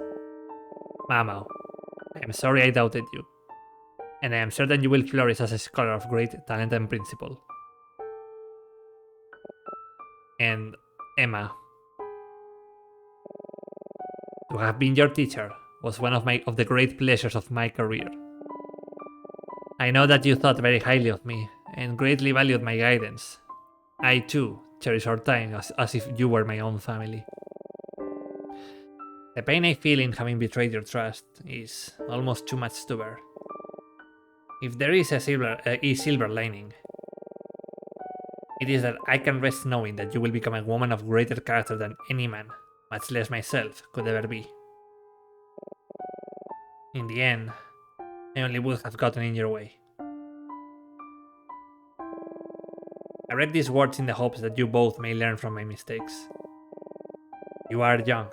You live in prosperous times. You have your whole lives ahead of you. You have the opportunity to make something of yourselves in a way that I never could. Please, do not take this for granted. Thank you both for everything. Goodbye.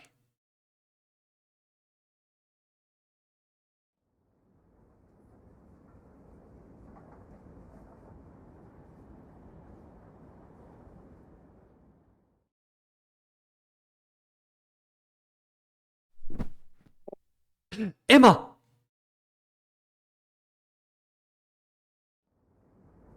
My goodness.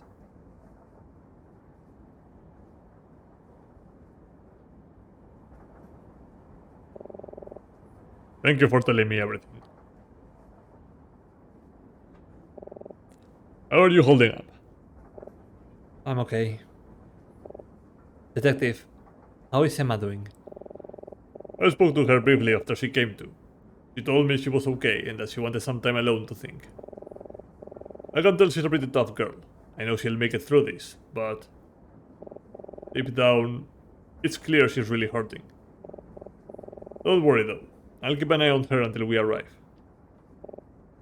Thank you. You're a good kid, you know that? Trust me, I'm a good judge of character.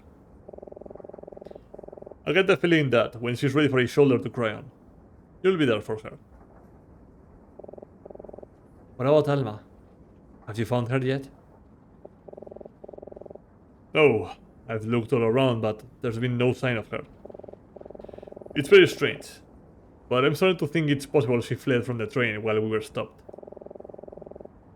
It wouldn't have been difficult to slip out during all of the commotion. And she wasn't supposed to be on board anyway. It's unlikely anyone would have noticed. Wherever she is, I hope she's okay. There's quite a bit of this I'm still trying to make sense of. How could Martin have hidden the sound of a gunshot?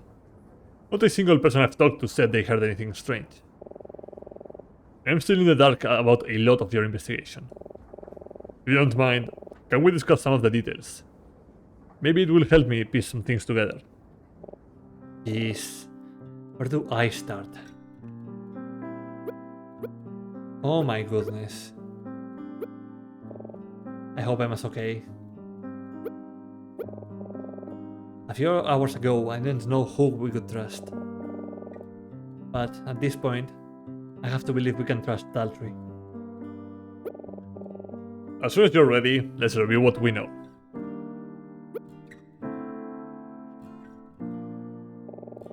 I want you to take me through what happened today, from the beginning. Along the way, I may have some questions, so bear with me. I just want to make sure we're on the same page. Sure. The first thing we did today was get breakfast, talk to Mr. Fisher. Hang on, there's something we did before this, isn't there? Yeah. We talked to Martin. After what happened with Mr. Fisher last night, Emma wanted his advice. I see. Did you have any suspicions about him at this point? No, not really. It was just one thing.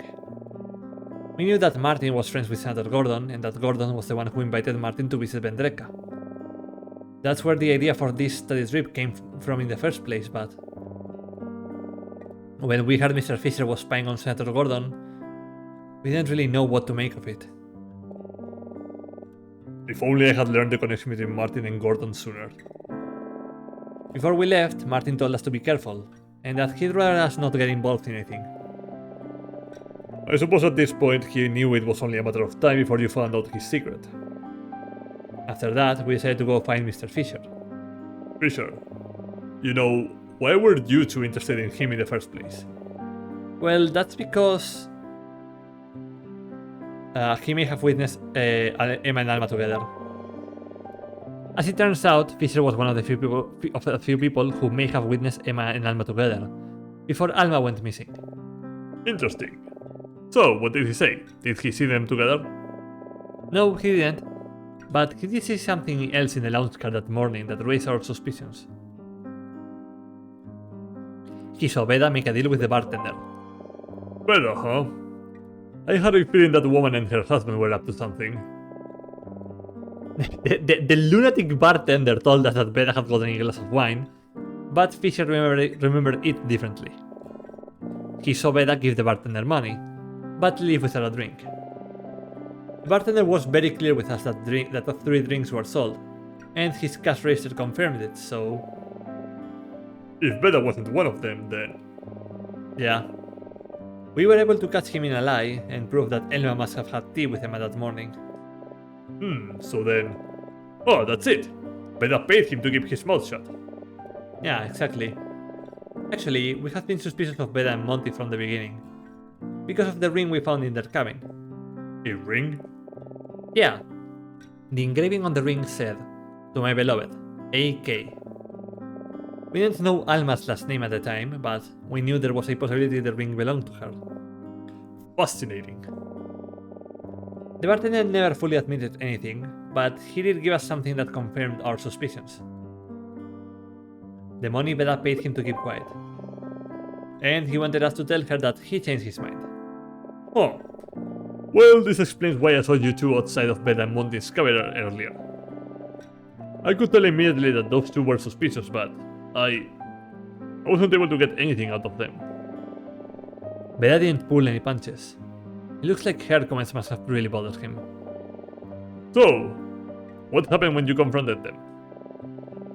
It took some effort, but we eventually got Beda to admit that she knew something about Alma. She wouldn't tell us anymore though.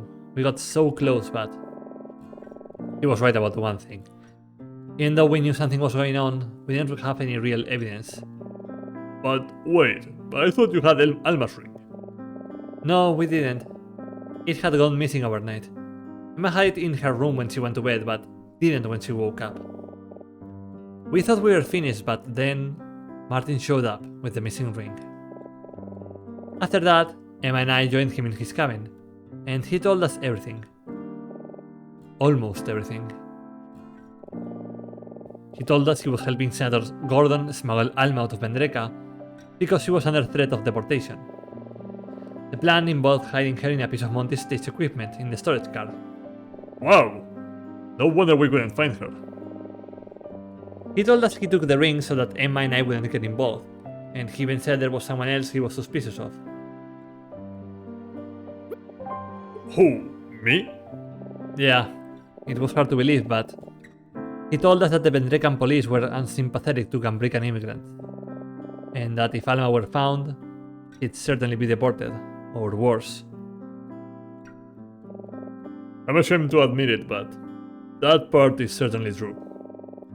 That's why I changed my mind about Fisher. I couldn't bring him back to Vendreka knowing that what would happen to him.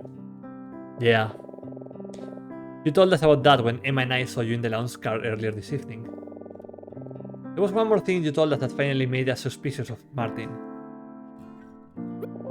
It was Alma's last name and her relation to Otto Keller.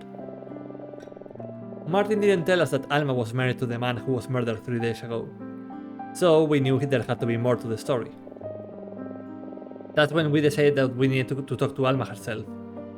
She was the only one who could tell us the whole truth. So, you went to the storage car to look for her. It wasn't easy, but we eventually found her in a very unlikely place. In the cage. She was underneath the floor of the big cage, in a hidden compartment. Unreal. I just can't believe how much you two were able to discover. And to think I was all ready to call it quits. God, what kind of detective am I?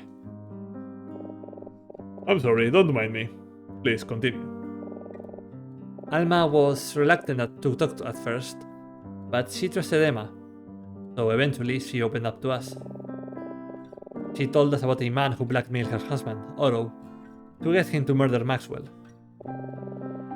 And just as she was about to tell us who it was, the train came to a stop and the lights went off. When we finally got the lights back on, Alma was gone, and we discovered someone had locked us in. If it wasn't for the porter coming by and unlocking the door, we might have been stuck there for the rest of the trip. I suppose it was Martin who did all that. Does not mean he's the one who pulled the emergency stop.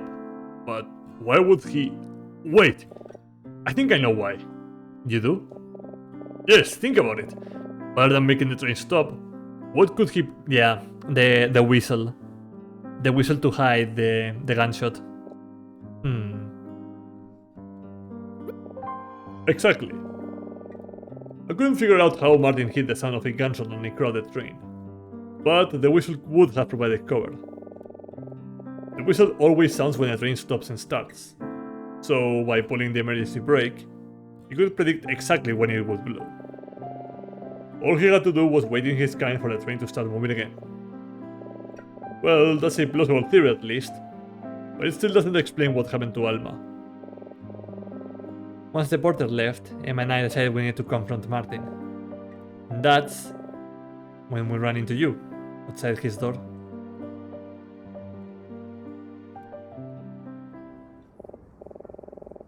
Thank you. I think I have a good understanding of everything now. Maxwell discovered Gordon's dark secret, and as a result, was murdered by Otto, who was subsequently killed by Martin. I guess that just about wraps up my case then. Both murders are accounted for and both culprits are no longer with us. The only person left to be brought to justice in this whole thing is Senator Gordon. Is something the matter? No, it's nothing. Just something I needed to think about. None of this should have happened the way it did. It was my responsibility to solve this case, and I failed. I'm sorry. Detective, what are you going to do now? I don't know. I really don't. But at least I have some time to figure it out. I'm going to check on Emma. If you can, go to get some rest. We should arrive in London at around 10 o'clock. Thank you, Detective.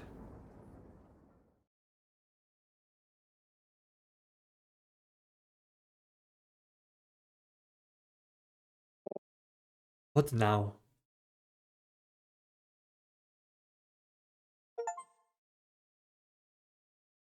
Chapter 5.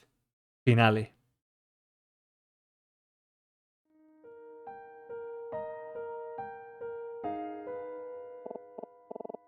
Mama, hello, are you listening? What? Oh, hi Emma. You totally zoned out for a minute there. Are you feeling okay? Yeah, I think so. Well, anyway, as I was saying, I finished looking over your term paper. I left you a few notes that I'd like you to consider, but it's really wonderful, Mama. I'm very proud of you. Huh? My term paper? Yes? Your paper on post-Vendrican Revolution literature. You just asked me to read it a few hours ago. Are you sure you're feeling okay? Yeah. No, sorry, I mean, thank you. I appreciate you looking over it. I'll check out their feedback a little later. Great. Honestly, it's very well written, and your thesis is super interesting. You've come such a long way. I just know Professor Martin is going to be so impressed. Professor Martin? I just can't stop thinking about how great our trip was. I'm so glad I got to do this before I graduated. What is going on? Are we dreaming? I'm really going to miss all of this. But hey, this isn't really the end, right? Maybe someday, years from now, the three of us can get together and take another trip. But this time not as teachers and students, but as friends. Wouldn't that be nice? I'm sorry, did that sound weird? I guess being so close to graduation is making me kind of sentimental. No, it's just... Oh, Mamo, I'm sorry, I have to go. I told Martin I would visit him during his office hours in just a few minutes. I really need to get moving. If you have any questions about your paper, let me know. I'll see you later, okay? Yeah, okay. Bye! Wait, Emma! Huh? What's up? It's just... I'm really gonna miss you too.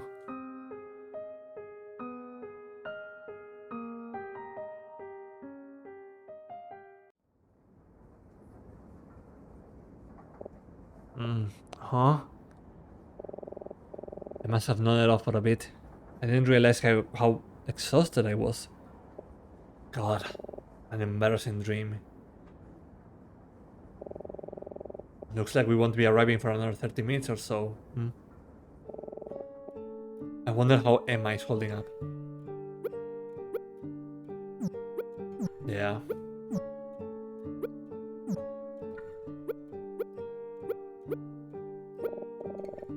For a second, I really thought I was home and everything was back to normal. But I'm still here. Right now I should just focus on finding Emma.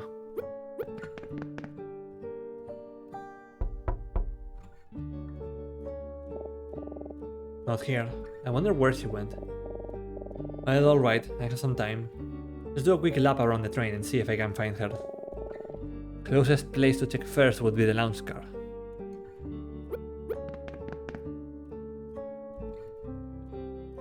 Oh, everyone is here. Hey you! Have you heard the news? Yeah, have you heard? Somebody on board was murdered. Murder! Can't you believe it?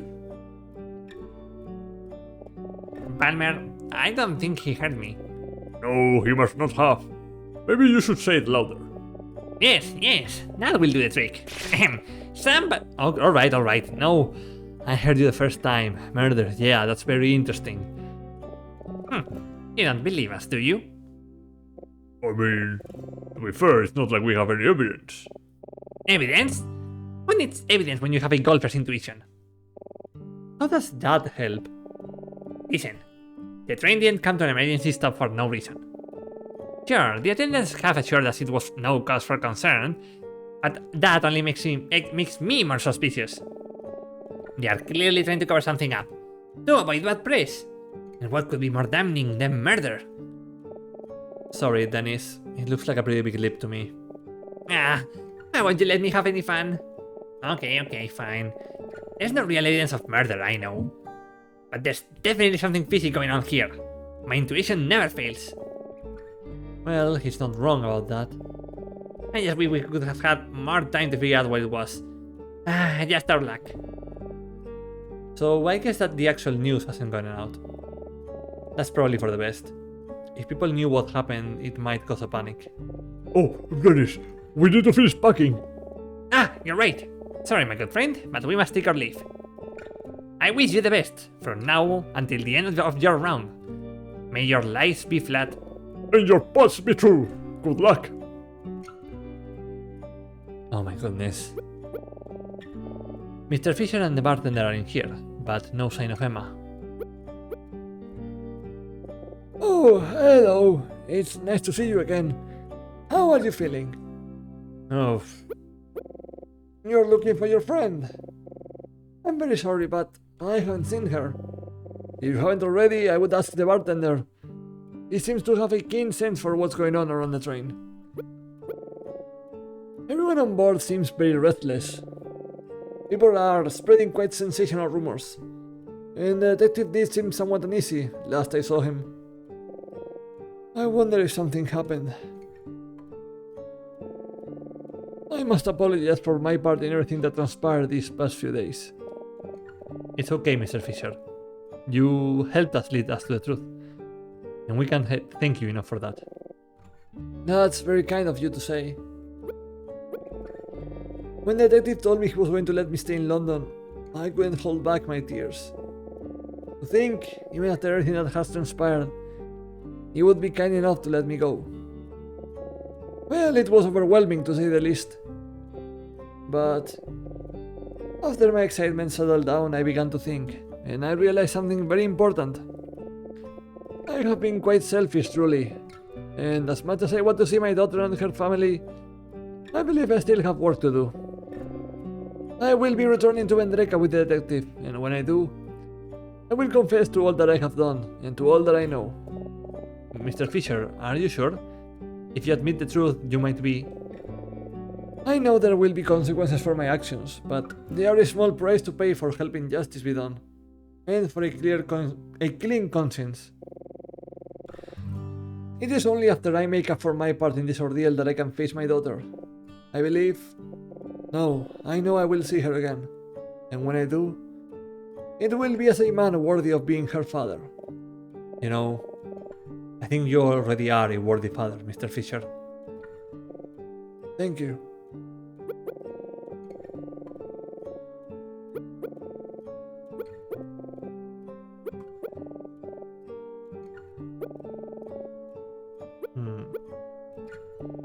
Well, you are back. Tell me, how did it go with the magician and his wife? Did you find your dream woman? You don't want to tell me. It's not that, it's just... No, it's fine, you don't need to tell me. The look on your face says it all. I can tell you found what you were looking for. But I sense the result wasn't quite what you hoped it would be.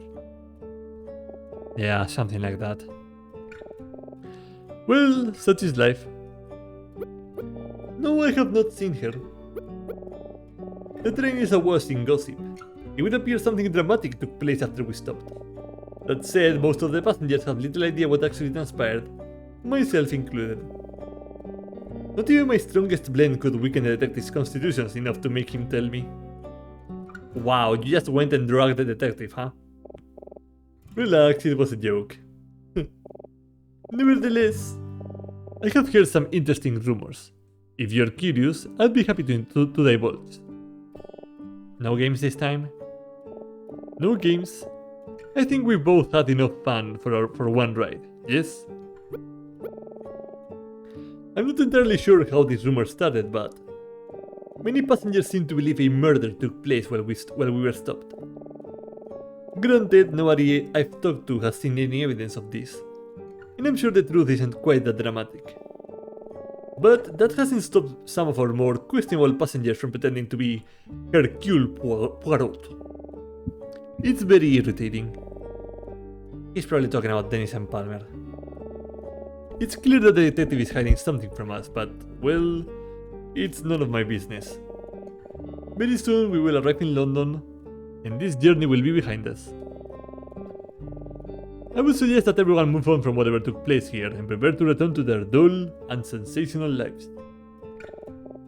That's my opinion anyway. I think you have the right idea. I did hear one more thing. One of the porters was complaining about a man and woman bothering him in the storage car. He described the woman as fearsome. Could it be Beda and Monty? I want to find Emma, but I wonder what they're up to. When I'm done here, I should check it out.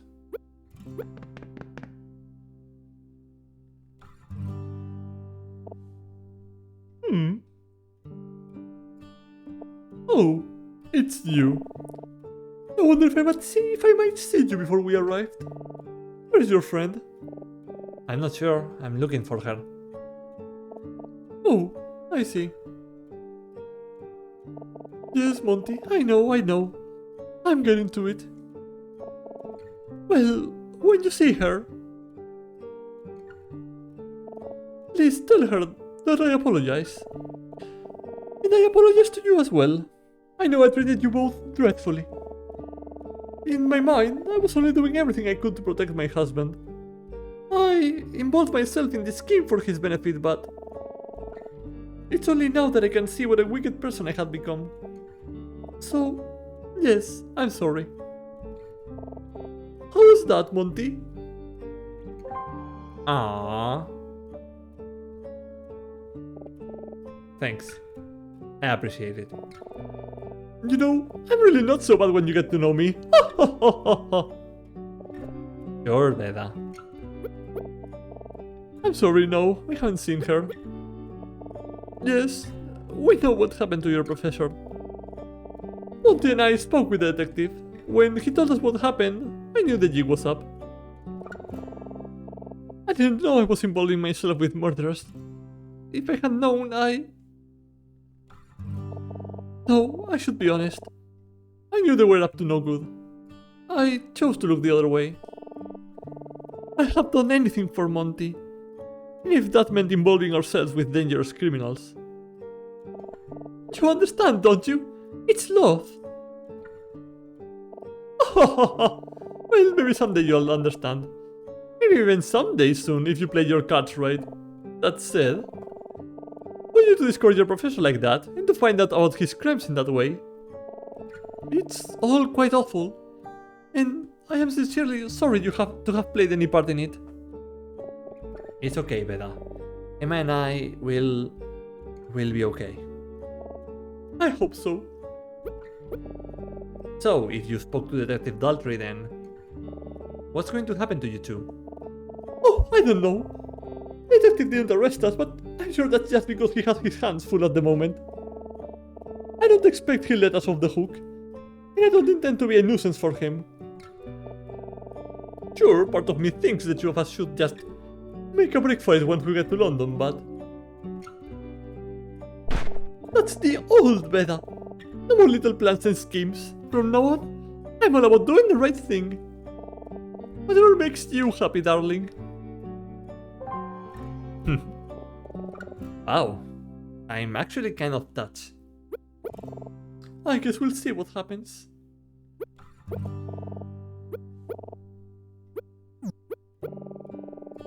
I guess Beda and Monty are just here to check their luggage before we disembark. Well, I don't think I have anything left to discuss with them. I should get back to looking for Emma. Hey, before you go, there's something I should tell you. Hmm? What is this about? Can I trust you? What do you mean?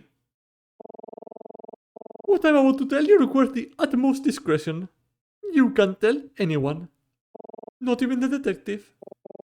Well, alright. I have to know what this is about. Yeah, you can trust me. Good. I have a message for you. A message? I wasn't even sure if I'd get to deliver it, but since you're here, well, here goes nothing. She'd like to speak with you. See? She's hiding in her cabin. The door is locked, but if you knock and say who it is, she'll let you in. Wait, does she mean... That's all I can tell you. After all, the new Beda is supposed to have nothing to hide, right? You'd better hurry though. We'll be arriving in London pretty soon. Thank you. I'm on my way. Good luck. Okay, maybe they were not so bad as we thought at first. Could it really be? Alma?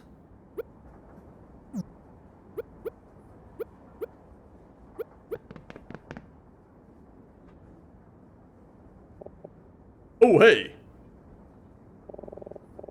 Just the man I wanted to see. I was on my way to come get you. Detective Daltrey. I wonder what he's up to now. I was just with Emma in the observation car. She told me she wanted to talk to you.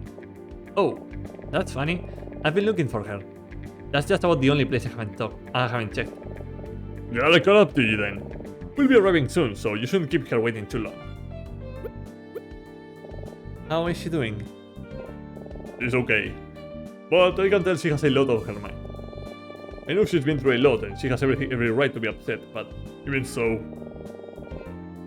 I get the sense that something else is bothering her. Call it my detective's instinct. Ah, Detective Instinct. Hey, that's the title of the game. Eh. Well, I'm sorry, chat. I'm sorry. Well, whatever she's thinking, it's none of my business. I'll let you two sort it out. I wonder what's on her mind. Still no sign of her. I trust Daltrey, but I gave Beda my word I wouldn't say anything. You know, I spoke with him for a pretty long time yesterday. I liked him. He seemed like a decent man, passionate about his work and proud of his students. I'll admit, his connection to Vendrek and his presence at the hotel raised my suspicions, but... After talking to him, I was sure there was no way a guy like that could hurt anyone. The professor went through a lot of hardship. This can't excuse his actions, but... Do you think it's fair to judge someone for how they act in an impossible situation? Situations no person should ever have to endure. I just can't help but wonder, what would I have done in his situation? If I felt there was no choice? What would you do? I don't know. Yeah, neither do I. What about you, Detective? Have you figured out what you're going to do next? Listen, I'm going to be completely honest with you. We may know the truth, but bringing any true resolution to this situation is going to be difficult. What started as a murder ended up as a genuine government conspiracy. And I get the sense that Senator Gordon is the type to have made contingency plans for this exact scenario. Even if Martin were alive to confess, bringing Gordon to justice would have been difficult. Without him, well... I promise you, I will do everything in my power to bring the truth to light, and have Gordon answer for his crimes. But for you and Emma, the story ends when we get to London. If I've learned anything these past 2 days, it's that I've allowed myself to ignore my country's many problems for far too long. I'm not naive enough to think I can solve them alone, but all I can do is try my best to bring some closure to everything that happened these past few days. And hopefully if I can, it'll be a step in the right direction. Did the detective do it? Hello, Blue Parrot. No, the detective did not do it, in fact.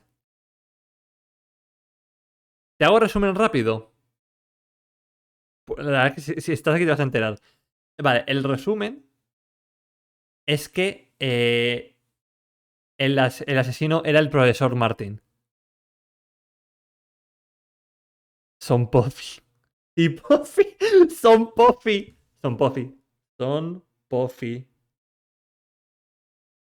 Son Puffy. Era la otra broma. Sí. Vale. El profesor fue invitado por su amigo el senador. Era la segunda broma que iba a hacer. Vale. El profesor fue invitado por su amigo el senador. Al senador le estaban espiando.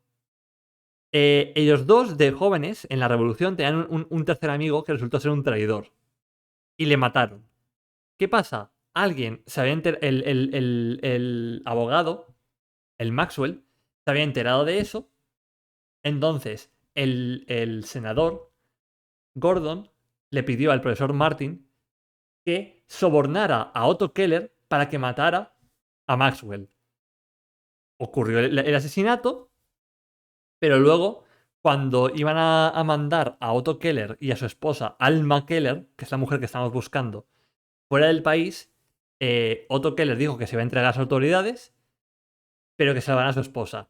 El profesor le dijo que no, empezaron a pelear y, sin querer, acabó disparando su pistola a la ventana. Y eso hizo que Otto tropezase y cayese por ella muriendo. Y ha sido toda una conspiración enorme. Y resulta que Alma está siendo escondida por por Beda y Monty, el mago y su esposa. Sí, wow, es que me he quedado igual. Y el profesor se ha quitado su vida, básicamente. Y ha dejado una confesión. Y ahora vamos a buscar a Emma y a hablar con Alma, que está en el cuarto del mago. Sí, el profesor se ha quitado la vida en arrepentimiento. Hopefully, if I can, it'd be a step in the right direction. My advice? Forget about Vendreka. Go back to your lives and leave the rest to me. Okay? Ok. Uf, alright. I've talked with Daltry enough. I need to find Alma. It's just... I need to go without Daltry getting suspicious. Maybe I'll just tell him I'm gonna go find Emma now. Well, I better go find Emma, so I'm gonna get going. Oh, yeah, you should. I'm sorry to have kept you so long. ¿Tú cómo estás, Blue Parrot? How are you doing? There's that detective's instinct again. You're hiding something from me, aren't you? What? Alma. Told that I wouldn't say anything, but... You know, I was really sticking my neck out by telling Fisher I'd let him stay in London. If there were any other stowaways on board, it'd be really hard for me to get away with letting them walk. But I sympathize with them. In spite of what my job asks me to do, you know, my heart sometimes tells me to do the opposite. So, maybe if there were any other stowaways still on board... Well, maybe it's for the best that I don't know about it. Well, I'm gonna go try to get one last drink before we arrive. I sure hope the bar's still open. I'll catch up with you and Emma once we get to the station. I'm good? Yeah, that sounds good. Thanks, detective, and good luck with everything. I went out with a professor to look at sculptures for my thesis, and the psychological damage of thesis writing is so strong that I'm making myself some fritanga. You know what? That's fair. You deserve that. Me dan hamburguesas, patatas y un huevo. Oh, dame, yo quiero. Me está entrando un hambre ahora mismo de tanto hablar. Es insano. Y de hecho voy a beber agua.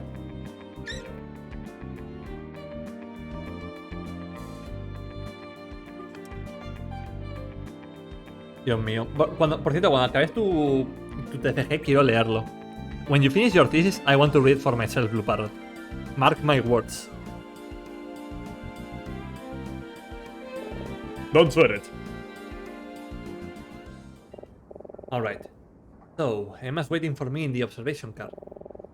I'll catch up with her as soon as I can, but first, I need to talk to Alma.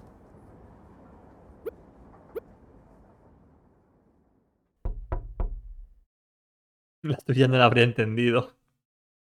Confía, te la explico. Alma? It's me, Mama.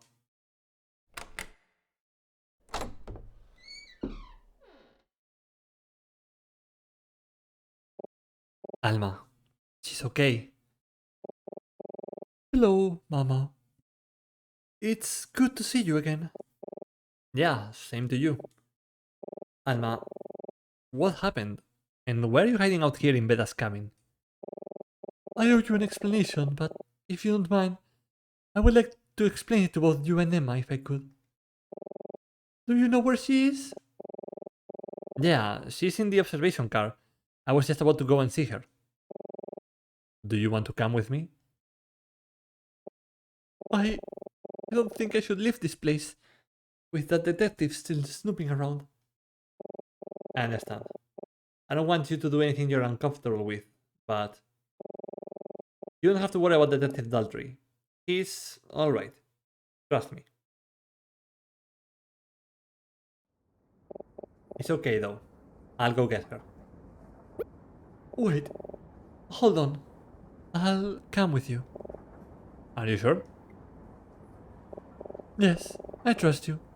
And if you trust the detective, then I do too. Okay, let's go.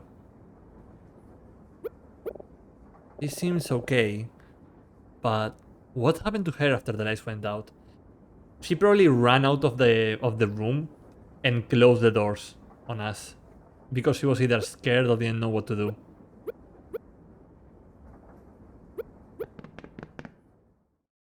Okay. There she is, outside on the platform.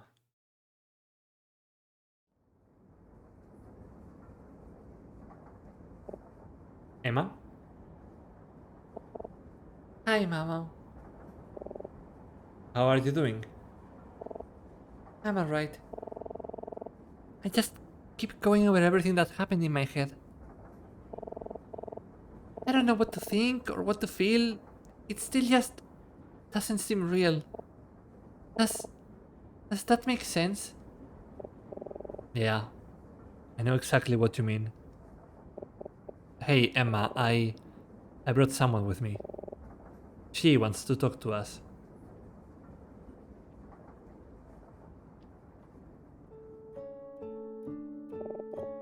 Hello again, Emma. Alma! Oh, Alma. I'm so glad to see you're okay. When we lost you earlier, I thought the worst. I'm sorry to have worried you so much. This whole time, I've been nothing but a burden to you. I feel so guilty. I feel like I owe you both so much. Mama and I just wanted to do the right thing.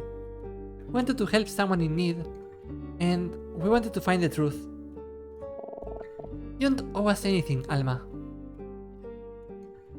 But I think you can help us with one more thing. Finding the real truth. Yes, you deserve that. You deserve to know what happened after I met you in the storage car. When the lights went out, No, that's not what I meant. What is Emma getting at? I don't... Emma, what's this about? There's something about Martin's story that doesn't make sense. It's just a small thing, but I can't stop thinking about it. Mama, with everything we know, who do you think killed Edison Maxwell? Maxwell? But that's... We know that already, don't we? It was...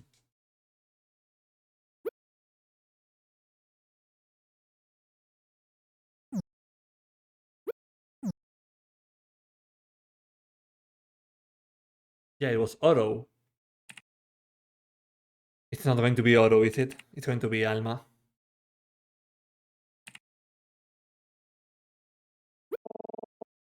I know it seems that way, but... Alma, you have something else to tell us, don't you? Do you mind if I tell you a bit about my husband, Otto? It was shortly after we were married that Otto suggested we flee to Vendreka. But even after we moved, we still struggled to get by. Both of us searched for suitable work to little success. The only jobs we could find were low-paying positions as housekeepers for that dreadful lawyer Maxwell. We would alternate days, and if for some reason one of us was unable to work, the other would go instead. The work was grueling, and Maxwell was a tyrant. Both Otto and I were so worn down. I would often return home late at night and break down in tears. But Otto never complained. He would comfort me, reassure me that someday our situation would improve. This wouldn't be forever. In spite of everything, he believed in Vendreka. He was truly a good man.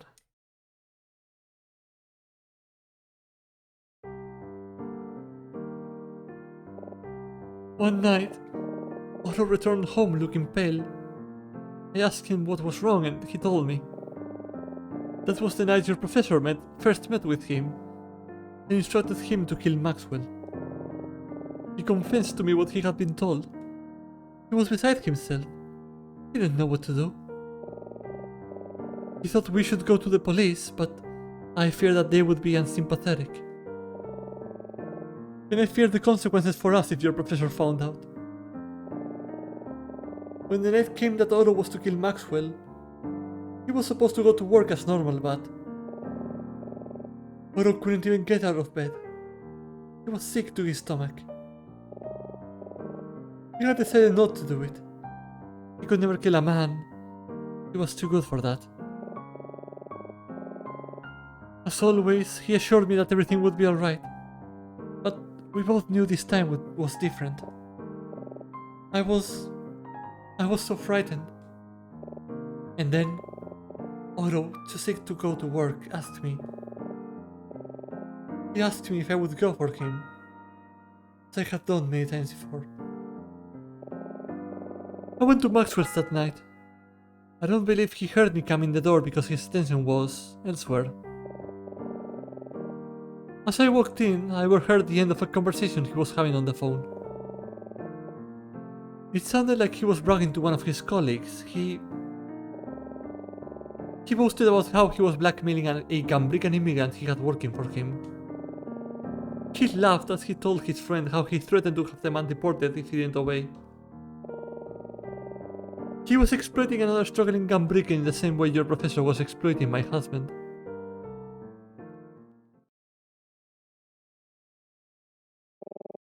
It made me so angry, and I was so afraid. So many thoughts were rushing through my mind, and I...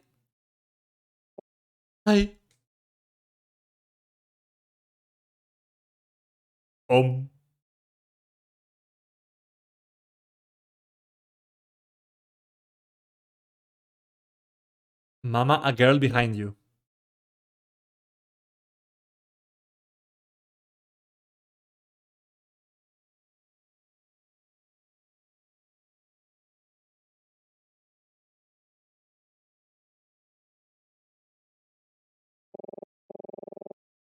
I immediately fled and told my husband what I had done.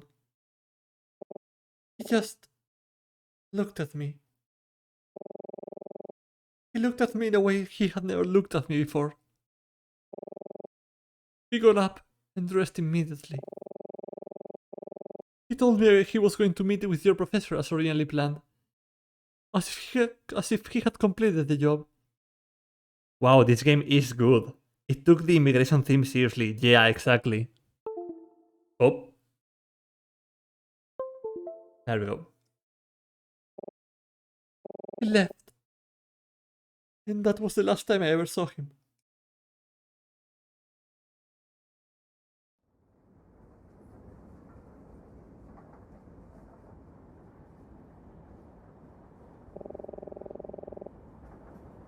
I didn't know that he planned to turn himself in and take credit for the murder. I suppose this was his way of accepting responsibility for what I had done. It was only later that I found out that he intended to have me travel to London alone. But even before then, I knew. It was in the look he gave me.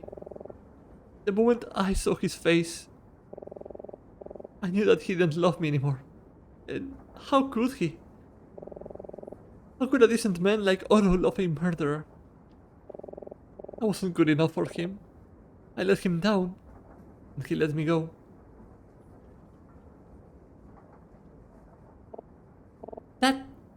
That isn't true. Martin never intended to kill your husband. He said so in his letter. They had an altercation at the hotel, but it wasn't because Otto decided to turn himself in. It was because Martin threatened you. Martin told Otto that you would be deported if he refused to comply with the plan. Otto protested, so Martin panicked and shot at him. I think your husband tried to do the right thing, both for himself and for you. He died trying to protect you, Alma. Mama, I think you have something that belongs to Alma, don't you? Oh, yeah, that's right.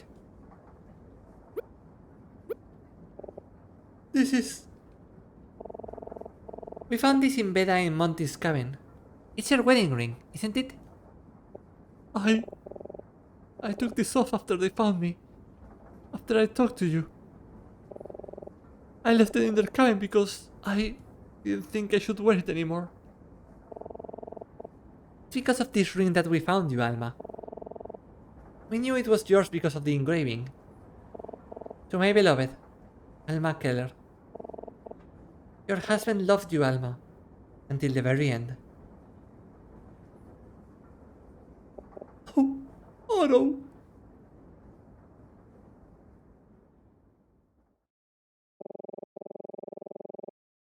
When the lights went out, your professor immediately grabbed me and took me back to his cabin.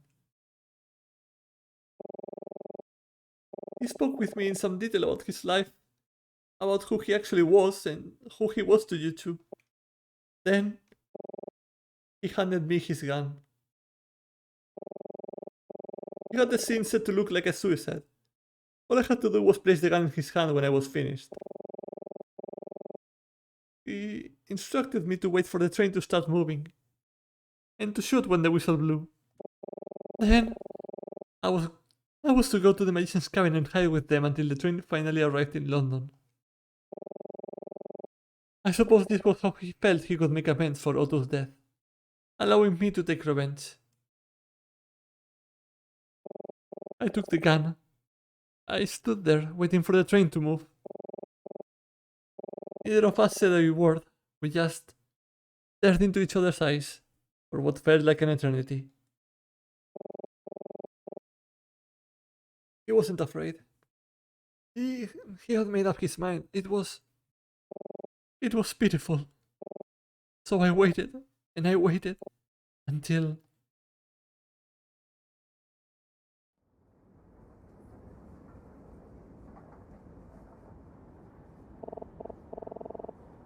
It's alright, Alma. You don't have to tell us anymore. I don't blame you. After what he had done to you, I'm sure I'd have done the same. Emma, please don't get the wrong idea. I don't blame you for thinking like you do. After all, what I've done is something I will have to live with for the rest of my life. But I didn't kill your professor. After some time had passed, I handed him the gun and I left. 3 nights ago, I nearly lost myself. Grief and guilt clouded my mind, and I didn't feel I had anything left to live for. When I was lying alone in that cage, I ceased to feel anything at all. I may as well have been dead. As soon as the train departed, I escaped from where I was hidden and came here, to this exact spot. I intended to end my own life.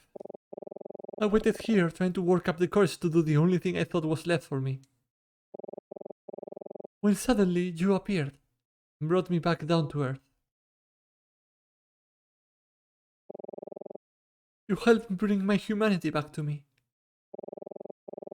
And I wasn't about to lose it again for something as horrible as revenge. You're a special girl, a good heart. I sincerely hope, in spite of everything, I sincerely hope your spirit isn't broken.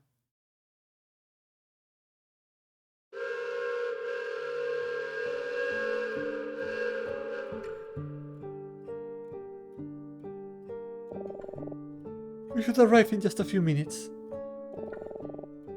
I am going to return to the magician's cabin. If you want to tell the detective about me, I won't stop you. Alma, I'm glad we found you. And maybe someday, we'll come back to London and find you again. Does that sound good? I like that. Thank you. Goodbye. See you later, Alma. Goodbye.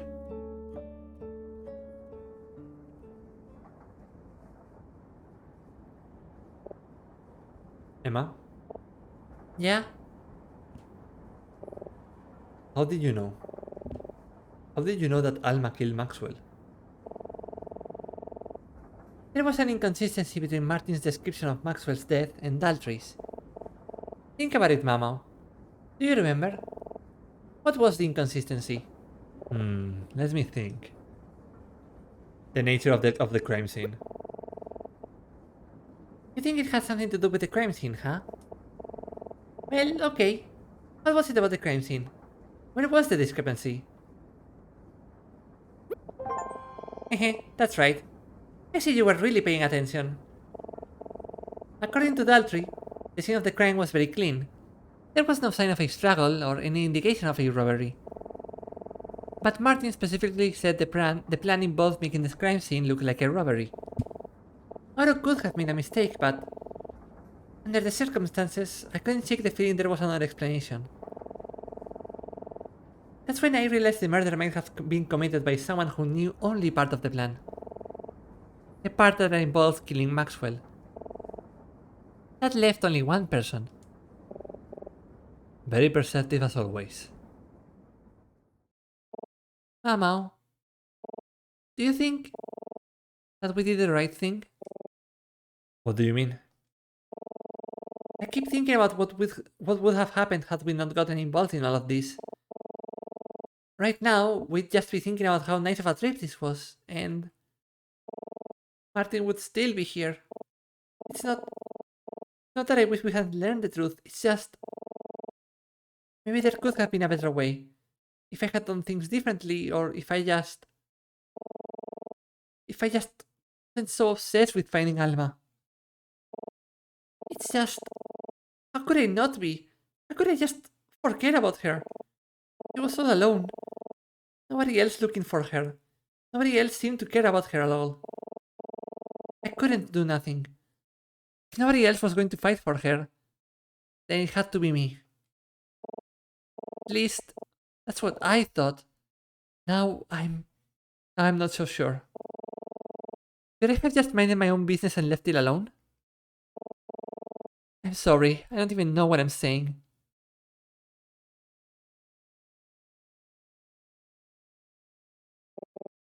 Hey, Emma. Can you tell me something? Why did you want me to come on this trip? Why do you ask? It's just, when you first told me about this whole thing, I wasn't too sure about it, but you were really insistent. You kept telling me how good it would be for my writing, how it'd be a good chance to show Martin what I could do. I know you really meant all of that, but was that the only reason? No, of course it wasn't. I was nervous. I was traveling overseas for the first time, and I didn't want to... I mean, I knew I'd be safe with Professor Martin, but I didn't want to go alone. I wanted someone else to share this experience with, and I wanted it to be you. And now look at this mess I got you into. You must think I sound pretty pathetic. You know, Emma, before we met, I really felt kind of lost. These past few years, I thought I figured something out. Or at least, for the first time, I thought I had a goal. I wanted to prove myself to Martin, just like you did. Sometimes in class you'd answer him so enthusiastically, and he gives you that slight smile of approval. I just wanted to roll my eyes. But, honestly, I was jealous. I was jealous that Martin thought so highly of you. I just knew I couldn't compare. I wanted what you had, someone who really believed in me, and the talent to deserve it. I don't know if it was just because I was jealous or what, but it just seems dumb now. Emma, you saved someone's life. You saved her life just by being who you are, by doing what you thought was the right thing to do. And on top of that, it's all because of you that the real truth behind multiple horrible crimes finally came to light. I never had any reason to be jealous, Because from the day I met you, I already had someone to look up to. I think you did the right thing. And I'm glad I was here to help you do it. And both Alma and Martin were right about you. You really are a remarkable person, Emma. And I'm glad to have you as a tutor and a friend.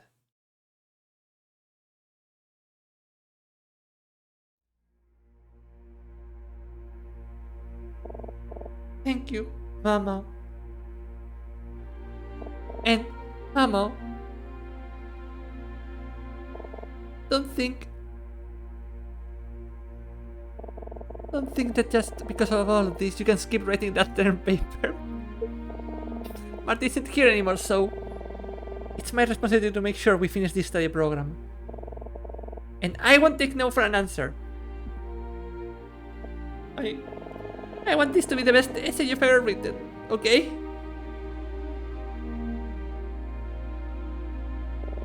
Don't worry. It will be. Good. I can't wait to read it. Aww.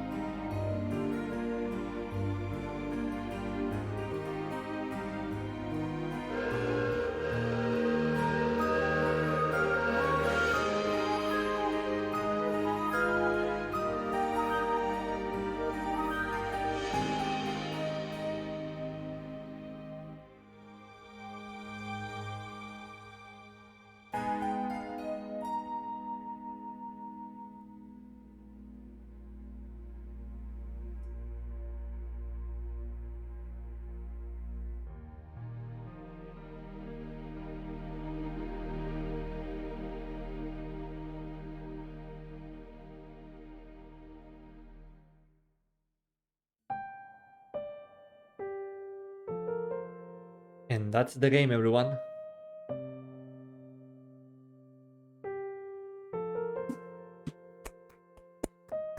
So fucking good. Yeah, clap emoji right now, chat. So fucking good. Oh my god. Oh, so good.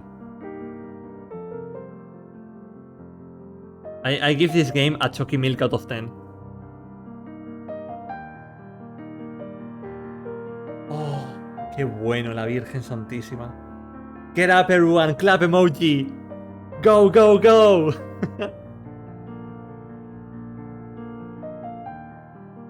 So good. So good. Yeah, I nearly got a tear rolling there at the end.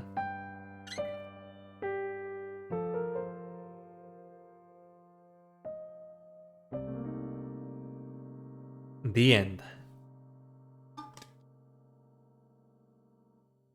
Come on, give us a post-credit scene. Please. Please, I love those.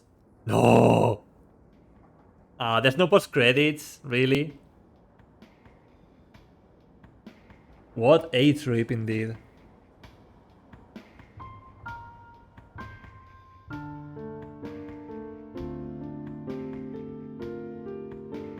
And with that, everyone, we've come to the end.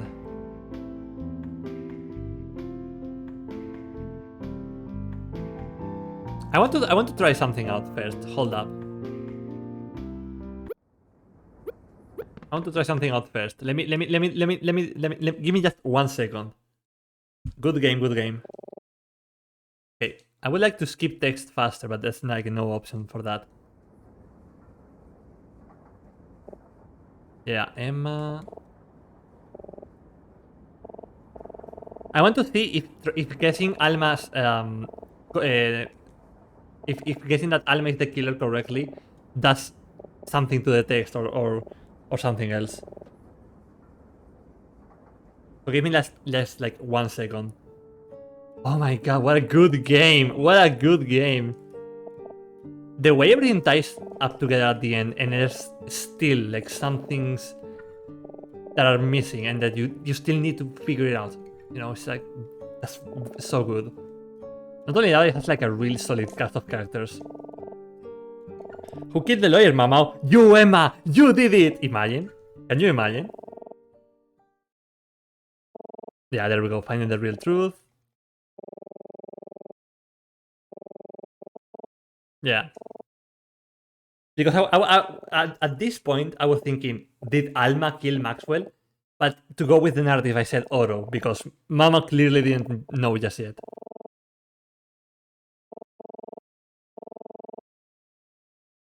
Oh wow, who could have done it, chat? I don't know. I've never played this game before.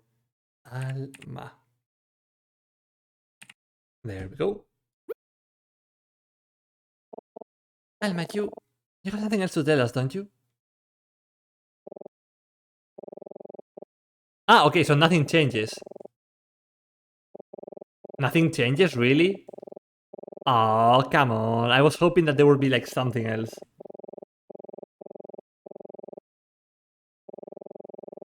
I was hoping that there would be like something else, like a little text or something, you know?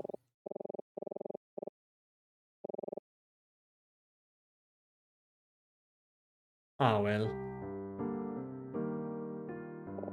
Well, I'm just going to leave it here for today then.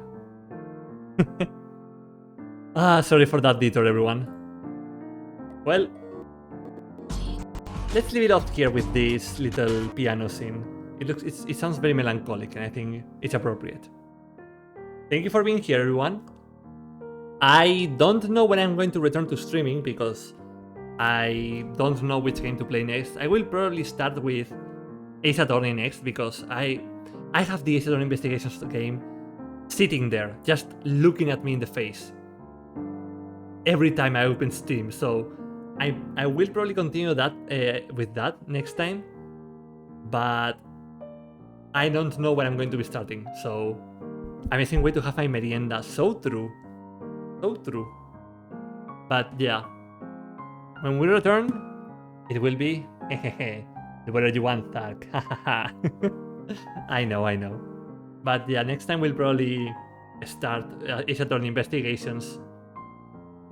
So, for today, thank you for being here, everyone.